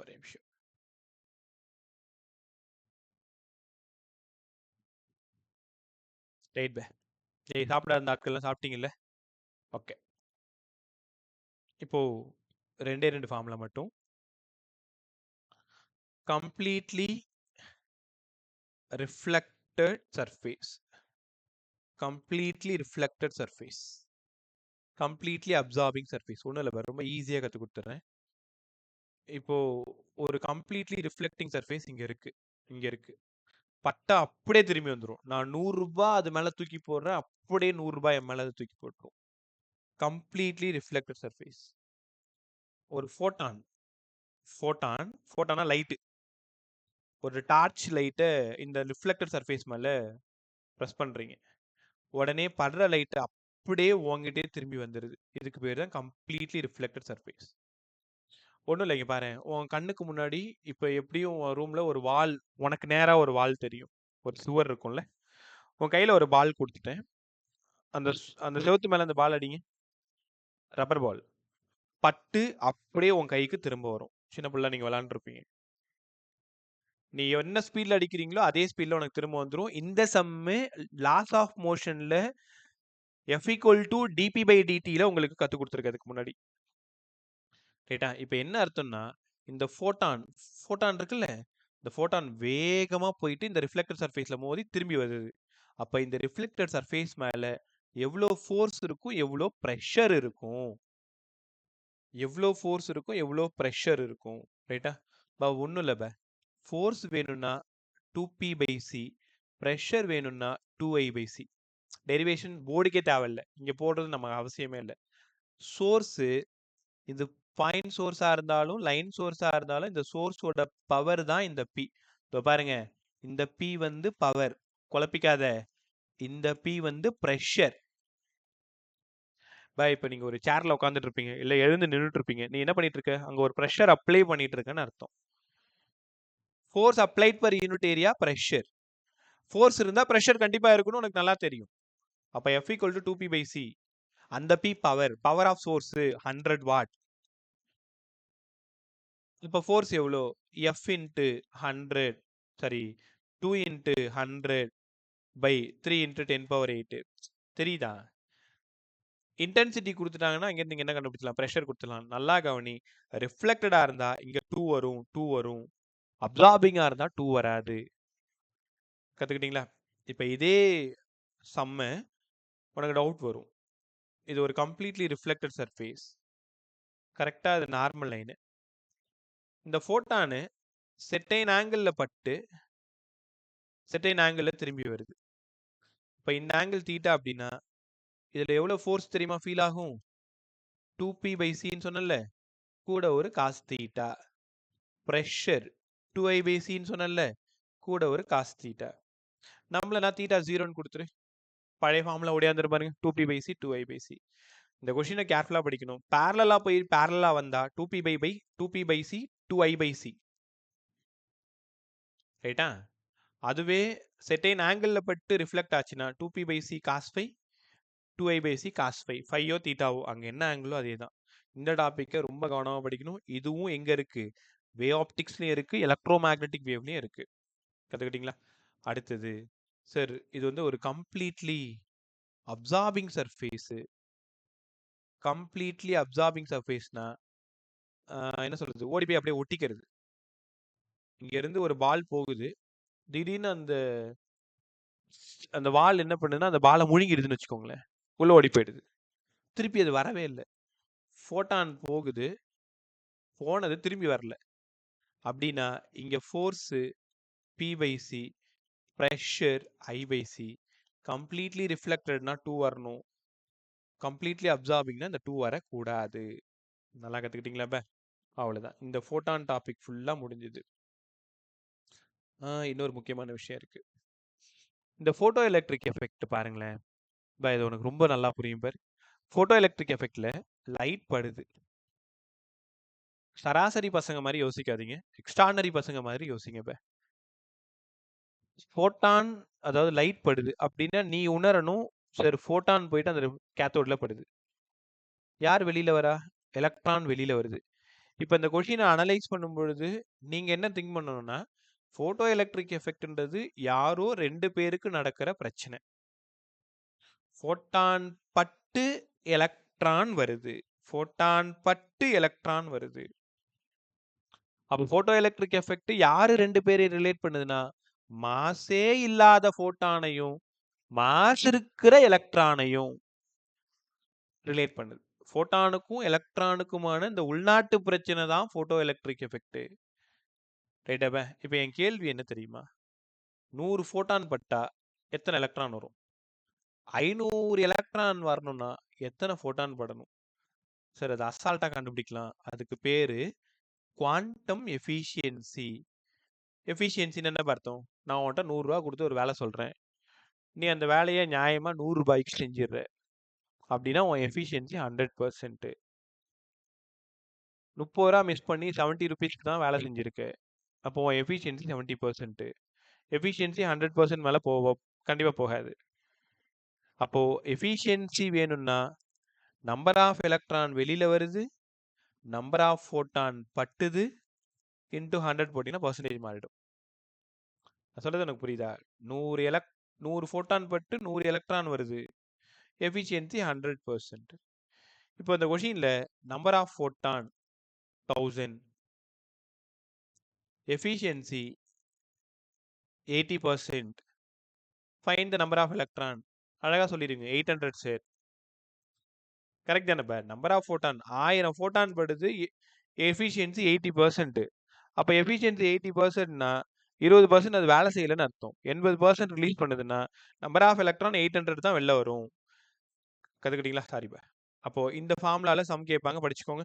Efficiency equal to NE by NP into 100, number of electron by number of photon into 100. கற்றுக்கிட்டீங்களா? ஓகே. அங்கேருந்து இன்னும் ஒரு 15 மினிட்ஸ் ஆகும், கொஞ்சம் ஃப்ரீயாக இருங்க. மேட்டர் வேவ்ஸ் ஆக்சுவலாக டீட்டெயில்டாக பேசியிருக்கோம், ஃபார்முலாஸ் மாதிரி கூட நடத்தலை, லெசனையே ஃபுல்லாக டீச் பண்ணியிருக்கேன். மேட்டர் வேவ்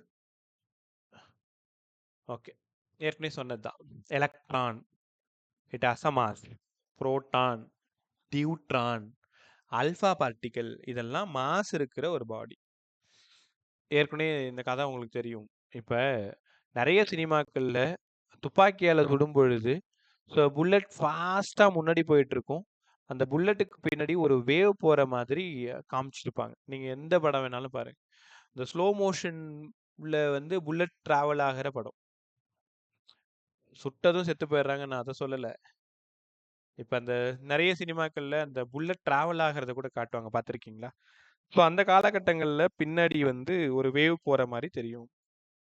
மேட்டர் ஒரு பொருள், ஒரு புல்லட் எடுத்து உன் கையில் கொடுத்துட்றேன், உன் கையில் அந்த உள்ளங்கையில் அந்த புல்லட் இருக்கு. இப்போ அது மேட்டர், அது பார்ட்டிக்கல், ஓடவே இல்லை, சும்மா உட்காந்துருக்கு, அதனால பார்ட்டிக்கல். ஒரு கன்னில் போட்டு அதை ஷூட் பண்ணும்பொழுது அந்த புல்லட் ட்ராவல் ஆகிட்டு இருக்கு, நம்ம 3Dயில் அதை பொறுமையாக பார்த்துட்டு இருக்கோம்னு வச்சுக்கோங்களேன். அந்த புல்லட் பார்ட்டிக்கல் தான், ஆனால் அதுக்கு புல்லட் ட்ராவல் ஆகும் பொழுது அது ஒரு வேவ் மாதிரி தெரியும், பேக்கில் ஒரு வேவ் போகிற மாதிரி தெரியும். உனக்கு இன்னும் ரொம்ப அழகாக புரிய வைக்கிறேன். ஒரு எறும்பு இருக்குன்னு வச்சுக்கோங்க, எறும்பு தனியாக போகும்போது ஒரே எறும்பு, இல்லை எறும்பு ஏதாவது பெட்டில் படுத்து தூங்கிட்டு இருக்கும்போது நீ பார்க்குற அது பார்ட்டிக்கல். அதே எறும்பு கூட்டமாக ட்ராவல் ஆகும் பொழுது ஒரு கோடு போட்ட மாதிரி அப்படியே போயிட்டு இருக்கும், பார்த்துருக்கீங்களா? அவ்வளோதான்பா. எலக்ட்ரான் தனியாக சும்மா உட்காந்து இருந்தா சேர்ல, அது பார்ட்டிக்கல். ஸ்ட்ரீம் ஆஃப் எலக்ட்ரான் வேவ், அதான் cathode ray.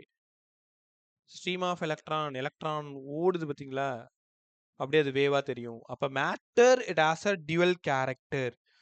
Matter it has a dual character, either particle, இன்னொன்று வேவா இருக்கும். கரெக்டா? ஓகே, ஸ்டார்ட் பண்ணுவோமா? ரொம்ப ஜாலியாக இருக்குமா இந்த topic. So lambda equal to H/P sir. De Broglie தான் பஞ்சாயத்து தலைவர். அங்கேருந்து வராரு, 2 பேரையும் கூப்பிட்றாரு. பார்ட்டிகல் சொல்கிறவங்களாம் அங்கே வாங்கப்பா, வேவ்னு சொல்கிறவங்களாம் அங்கே வாங்கப்பா. உனக்கு என்னவா பிரச்சனை, உனக்கு என்னவா பிரச்சனை? பார்ட்டிகல் எங்களுக்கு பிரித்து விட்ருங்க சார், வேவு எங்களுக்கு பிரித்து விட்ருங்க. அப்படிலாம் கொடுக்க முடியாது, நீங்கள் 2 பேருமே வேவ் தான், பார்ட்டிக்கல் தான். லைட்டு, மேட்டர், ரேடியேஷன், இவங்க 3 பேருக்குமே 2 குணம் இருக்குது. சும்மாவே உட்காந்துருக்காங்கன்னா பார்ட்டிக்கல், ஓடுறாங்கன்னா வேவு. இப்போ லாம்டா ஈக்குவல் டு H/P. ரைட்டா?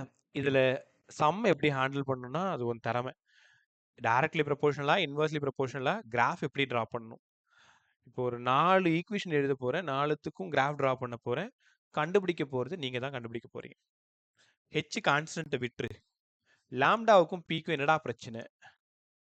ரைட்டா? Inversely proportional. இப்போ நான் உனக்கு 2 ஆக்சிஸ் போட்டு காட்டுறேன், கிராஃப் எப்படி இருக்குன்னு நீ தான் சொல்லணும். மொமெண்டத்துக்கும் லாம்டாவுக்கும் கிராஃப் ட்ரா பண்ணுறேன், 1/, மொமெண்டத்துக்கும் லாம்டாவுக்கும் கிராஃப் ட்ரா பண்ணுறேன். பேர் வைக்கிறேன், first graph, second graph. Lambda proportional to 1/Pன்னு ஃபார்முலாவே உங்கள்கிட்ட எழுதி கொடுத்துட்டேன். இப்போ ஃபஸ்ட்டு கிராஃபு என்ன nature? Parabola, hyperbola, straight line? பதில் சொல்லு. இல்லை எப்படி இருக்கும் கிராஃப்? ஹைப்பர்போலா. ஹைப்பர்போலா எப்படி இருக்குமாமா? By Yes, inversely sir. Proportional கிராஃப்னால இப்படி தான் இருக்கும். பி அதிகமாக அதிகமாக லாம்டா குறையும். கற்றுக்கிட்டீங்களா? இதே கிராஃப் 1/Pக்கும் லாம்டாவுக்கும் ட்ரா பண்ணுறேன். இந்த graph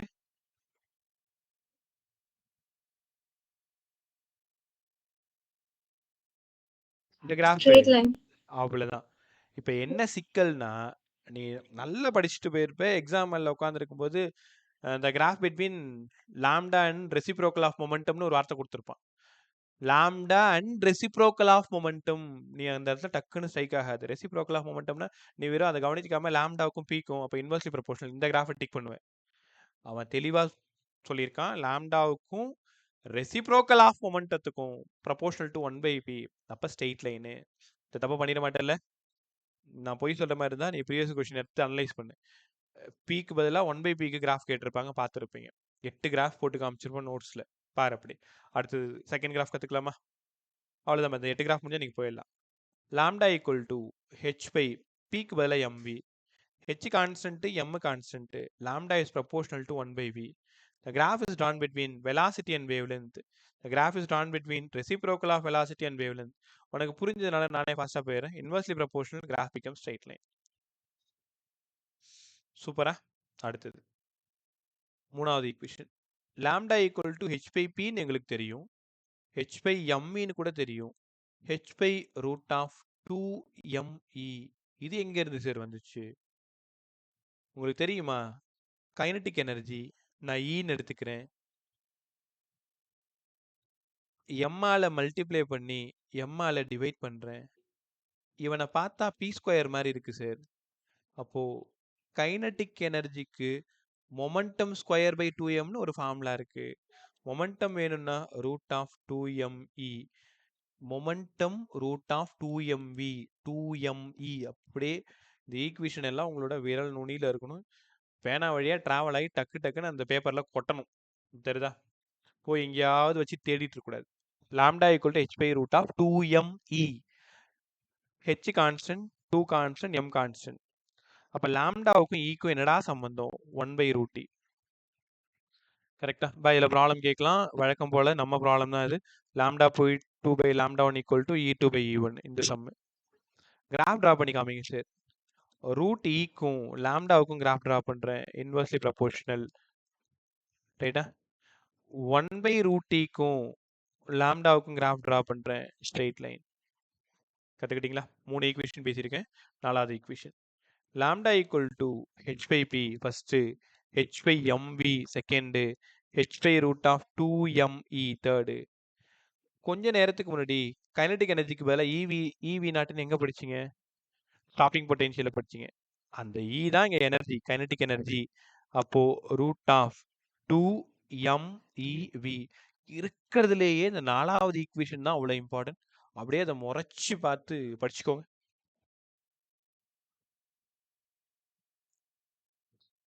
படிச்சியா? h by root of 2mev. Lambda equal to h by root of 2mev. இந்த ஈக்குவேஷன் பற்றி கொஞ்சம் பேசுவோம். h constant, 2 constant, m constant, e constant. இங்கே v யார் அப்படின்னா பொட்டென்ஷியல். அப்போ லாம்டாவுக்கும் விக்கும் என்னடா சம்பந்தம்? Root inversely proportional. the graph is drawn between potential ரூட்டுக்கும் லாம்டாவுக்கும் ட்ரா பண்ணுறேன், இன்வெர்ஸ்லி ப்ரொபோர்ஷனல். 1/√vக்கும் லாம்டாவுக்கும் ட்ரா பண்ணுறேன், ஸ்ட்ரெயிட் லைன். கற்றுக்கிட்டீங்களா? ஸோ அதனால் ஃபைனலாக ஒரு time lambda equal to H by B, H by m v, h by root of 2me, h by root of 2mev. 4த்தில் எதில் வேணாலும் சம் கேட்கலாம், கிராஃப் கொஷின் கேட்கலாம், எலக்ட்ரான் வோல்ட்டா ஜூலான்றது எல்லாத்தையும் கவனமாக பார்த்து ப்ராக்டிஸ் பண்ணிக்கணும். கற்றுக்கிட்டீங்களா? ஸ்க்ரீனில் இருக்கிற ஈக்குவேஷன் அவ்வளோ இம்பார்ட்டன்ட். இப்போது என்னோட கேள்வி என்னென்னா 3 கேள்வி, 4 கேள்வி. De Broglie wavelength of electron, de Broglie wavelength of proton. இப்போ அவங்க கொஷின் ஒழுங்காக ரீட் பண்ணிக்கோங்க. De Broglie wavelength of electron. எலக்ட்ரானோட டி ப்ராக்லி வேவ்லென்த் நம்ம கண்டுபிடிக்கணும். ஒன்றும் இல்லைப்ப, எலக்ட்ரான் சும்மா உட்காந்துருக்கா? ஒரு அழகான சேரில் எலக்ட்ரான் உட்காந்துருக்கு. அப்போ அதுக்கு மாஸ் இருக்கும். அந்த எலக்ட்ரான் ஓடுதுன்னா அது வேவ்னா நான் இந்த உலகத்துக்கு வேவ் லென்த் சொல்லணும். என்னாச்சு? தண்ணி யாரா கூப்பிட்றாங்களாம்மா? டவுட்டா? தண்ணி கேக்குதா?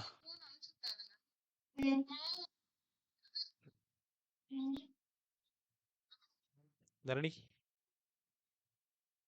சத்தமா பேசுங்க. சரி வெயிட் பண்ண சொல்லிருக்கியா? ரைட் பா, அங்கே இங்கே பேசிட்டு இல்லையா? இருக்காங்க. ஓகே. நான் கிளாஸ் கவனிங்க. So de Broglie wavelength of electron. ஓஹோ. De Broglie wavelength of right electron. வைக்கிறேன்.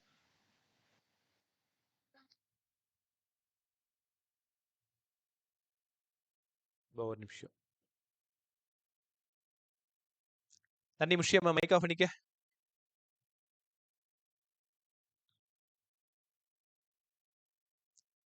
சஞ்சய் பேசுறது கேக்குதாடா? Yes, sir. Right. De Broglie wavelength of electron. Electron சும்மா உட்காந்துருக்கு அப்படின்னா மாஸ் இருக்கும். அது வேவா போகுதுன்னா வேவ் லென்த் கண்டுபிடிக்கணும். அப்ப வேவ் லென்த் கண்டுபிடிக்கிறதுக்கு இப்பதான் ஃபார்முலா பார்த்தோம். h/√2mEV. எல்லாம் போர்டு முடிச்சிட்டீங்கனால அந்த டெரிவேஷன் பெருசா இருக்காது. உனக்கு இந்த டெரிவேஷன் பெருசா இருக்கு, லாஸ்டா போட்டு காட்டுறேன். இங்க பாருங்களேன், இது எல்லாத்தையும் சால்வ் பண்ணீங்கன்னா h தெரியும், 2 தெரியும், மாஸ் ஆஃப் எலக்ட்ரான் தெரியும், சார்ஜ் ஆஃப் எலக்ட்ரான் தெரியும். எல்லாரும் இந்த ஃபார்முலா ஒழுங்கா படிங்க. 12.27/√v Armstrong. இனிமேல் எலக்ட்ரான் கோட டி பிராக்லி வேவ்லென்த் சொல்ல சொன்னாங்கன்னா 12.27/√v angstrom. 12.27/√v Armstrong.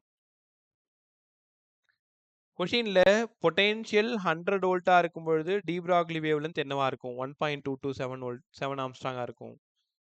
எலக்ட்ரான்னாலே 12.27/√v Armstrong தான். ரைட்டா? அடுத்தது de Broglie wavelength of proton 0.286/√v angstrom. இதெல்லாம் டைரக்டா நீங்க கத்துக்கிட்டீங்கன்னா போதும். எல்லாம் இந்த ஃபார்முலால இருந்து தான் வருது. h/√2mEV ல இருந்து தான் வருது. மாஸ் ஆஃப் புரோட்டான் கொடுக்கணும், சார்ஜ் ஆஃப் புரோட்டான் கொடுக்கணும், அவ்வளவுதான். கொடுத்த நம்பர் மாறுது, அவ்வளவுதான். 0.286/√v Armstrong. அடுத்தது டி பிராக்லி வேவ்லென்த் 10⁻10 பண்ணுமா சார்? ஆமா ஆம்ஸ்ட்ராங் போட்டிருக்கனே. கண்டிப்பா ஆம்ஸ்ட்ராங் போட்டிருக்கேன். அந்த இடத்துல நீ என்ன பண்ணணும்? அப்ப ஆப்ஷன்ல 10⁻10 இருந்தா ஓகே, இல்ல ஆம்ஸ்ட்ராங் இருந்தா ஓகே. இப்ப வேவ் லென்த் நீ எப்பவுமே ஆம்ஸ்ட்ராங்ல தானே சொல்லணும். ரைட்டா? அடுத்தது de Broglie wavelength of deuteron. Deuteron உங்களுக்கு எல்லாருக்கும் தெரியும், அது 1h2. 0.202/√v Armstrong.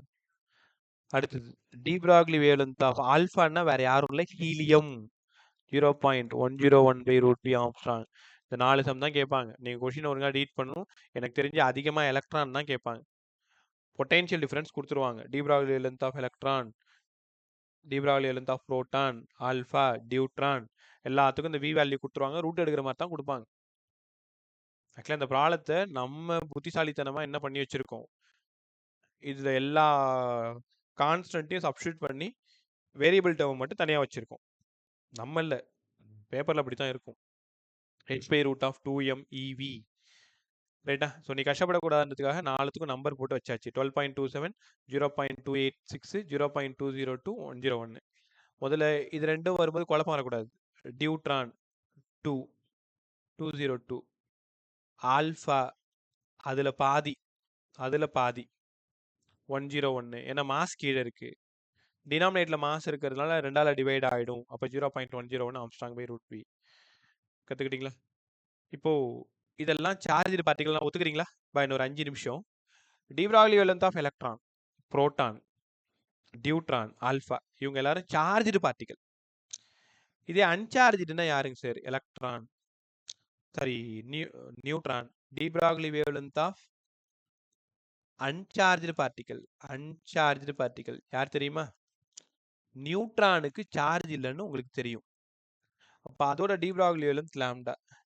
h/√2 mass of neutron, energy of neutron தான் வரணுமே தவிர ஈவி வரக்கூடாது. ஏன்னா நியூட்ரானுக்கு சார்ஜே கிடையாது. அப்ப இதை சால்வ் பண்ண என்ன சார் ஆன்சர் வரணும்? De Broglie wavelength of uncharged particle. அப்படியே புரோட்டானை ஞாபகம் வச்சுக்கோ. 0.286, வி வரக்கூடாது, இ வரணும். கரெக்டா? மேல புரோட்டான் சொல்லும்போது 0.286/√vன்னு கத்து கொடுத்தேன். இங்க √e. இந்த e கூட எலக்ட்ரான் வோல்ட்ல அவங்க கொடுத்துருக்கணும். E = 2 electron volt. Find the value of de Broglie wavelength இப்படி கொடுத்துருக்கணும். ஜூல்ல கொடுத்துருந்தாங்கன்னா நீங்க அதை எலக்ட்ரான் வோல்ட்டா மாத்தி தான் இங்க சப்ஸ்டியூட் பண்ணணும். கத்துக்கிட்டீங்களா? ஸோ அப்போ 5 ஃபார்முலா படிச்சுக்கணும். 12.27 by root v, 0.286 by root v, 0.202 by root v, 0.101 by root v, 0.286 by root t. இது யாருக்கு மட்டும்? நியூட்ரானுக்கு மட்டும். ரைட்டா? ஓகே. சஞ்சய், இது உனக்கானது மட்டும், மற்ற யாருக்கும் டெரிவேஷன் தேவைப்படாது. இந்த lambda equal to H by root of 2mEV இது எப்படி சார் வந்துச்சு? இப்போ இருப்ப kinetic energy half mv square equal to EV. அப்போ வெலாசிட்டி ஸ்கொயர் மட்டும் வேணும்னா 2EV பை m. ஒருவேளை உனக்கு டெரிவேஷன் கேட்டாங்கன்னா, டி ப்ராக்லி வேணும் தான் எலக்ட்ரானை டெரைவ் பண்ண சொன்னாங்கன்னா, மற்ற எல்லாரும் எக்ஸாம் முடிச்சிட்டாங்க.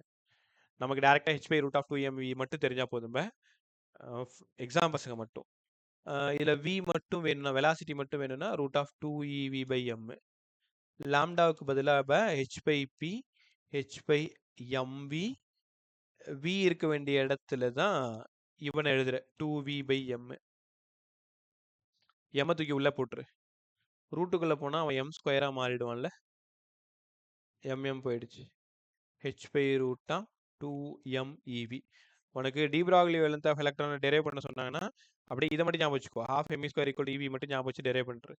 இப்போ நமக்கு h பை பி, h by mv, h by root of 2me, 2mEV இது வரைக்கும் வரணும். கற்றுக்கிட்டீங்களா? ஸோ அவ்வளோதான். சார் லாஸ்ட் ஸ்டெப் மட்டும் என்னடா சார், அது ஏன் புக்லயுமே எனக்கு புரியல sir. Lambda is equal to H by P இருக்குல்ல சார். ஆமாம். அதுக்கப்புறம் நம்ம அதை நம்ம மொமெண்டம் வந்து எக்ஸ்பேண்ட் பண்ணி எம்வி எழுதுறோம்ல சார். அங்க வந்து வி சப்ஸ்டியூட் பண்ற இடம் மட்டும் புரியல சார். இது புரிஞ்சிச்சா? வெலாசிட்டி பொட்டென்ஷியல் கரெக்ட் தானே? Yes sir. இந்த ஸ்டெப் கிளியரா? மூணாவது ஸ்டெப் பாரு. Yes sir. நாலாவது ஸ்டெப்பு இது வரைக்கும் கிளியரா?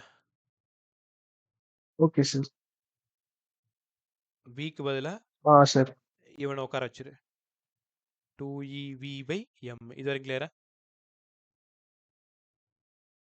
அது இது வரைக்கும் கிளியரா?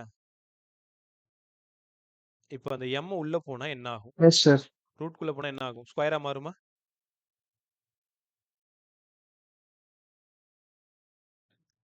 ரூட்குள்ள போனா ஸ்கொயரா மாறுமா? போயிடுமா? சார் அது எனக்கு தெரியாது சார். நான் பியூர் சயின்ஸ் சார். இல்ல பே, இப்போ 4க்கு ரூட் எடு. 2வா? கரெக்ட் தானே? Yes sir. இப்போ இங்க 1 இருக்கு, இங்க 2 இருக்கு. Yes sir. 2வை உள்ள கொண்டு போகணும்னா இப்போ கண்டிப்பா என்ன ஆகணும்? டபுள் ஆயிடுமா?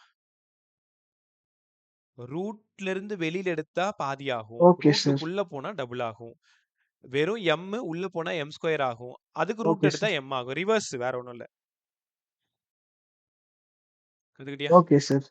Right bye. இந்த லெசன் ரொம்ப எஸ் அழகா சார். பேசியிருக்கோம் இன்னைக்கு. ஸோ மேக்ஸிமம் எல்லாருமே இருக்கீங்க, 2 பேரை தவிர. ஸோ ஆத்மார்த்தமா கத்துட்டு இருந்திருப்பீங்கன்னு நினைக்கிறேன். இந்த லெசன் இன்னைக்கு உன்னோட வேலை. நீ உனக்கு எவ்வளோதான் இந்த லெசன் நல்லா தெரிஞ்சாலும் இன்னைக்கு ஒரு டைம் ரிவைஸ் பண்ணி கொஞ்சம்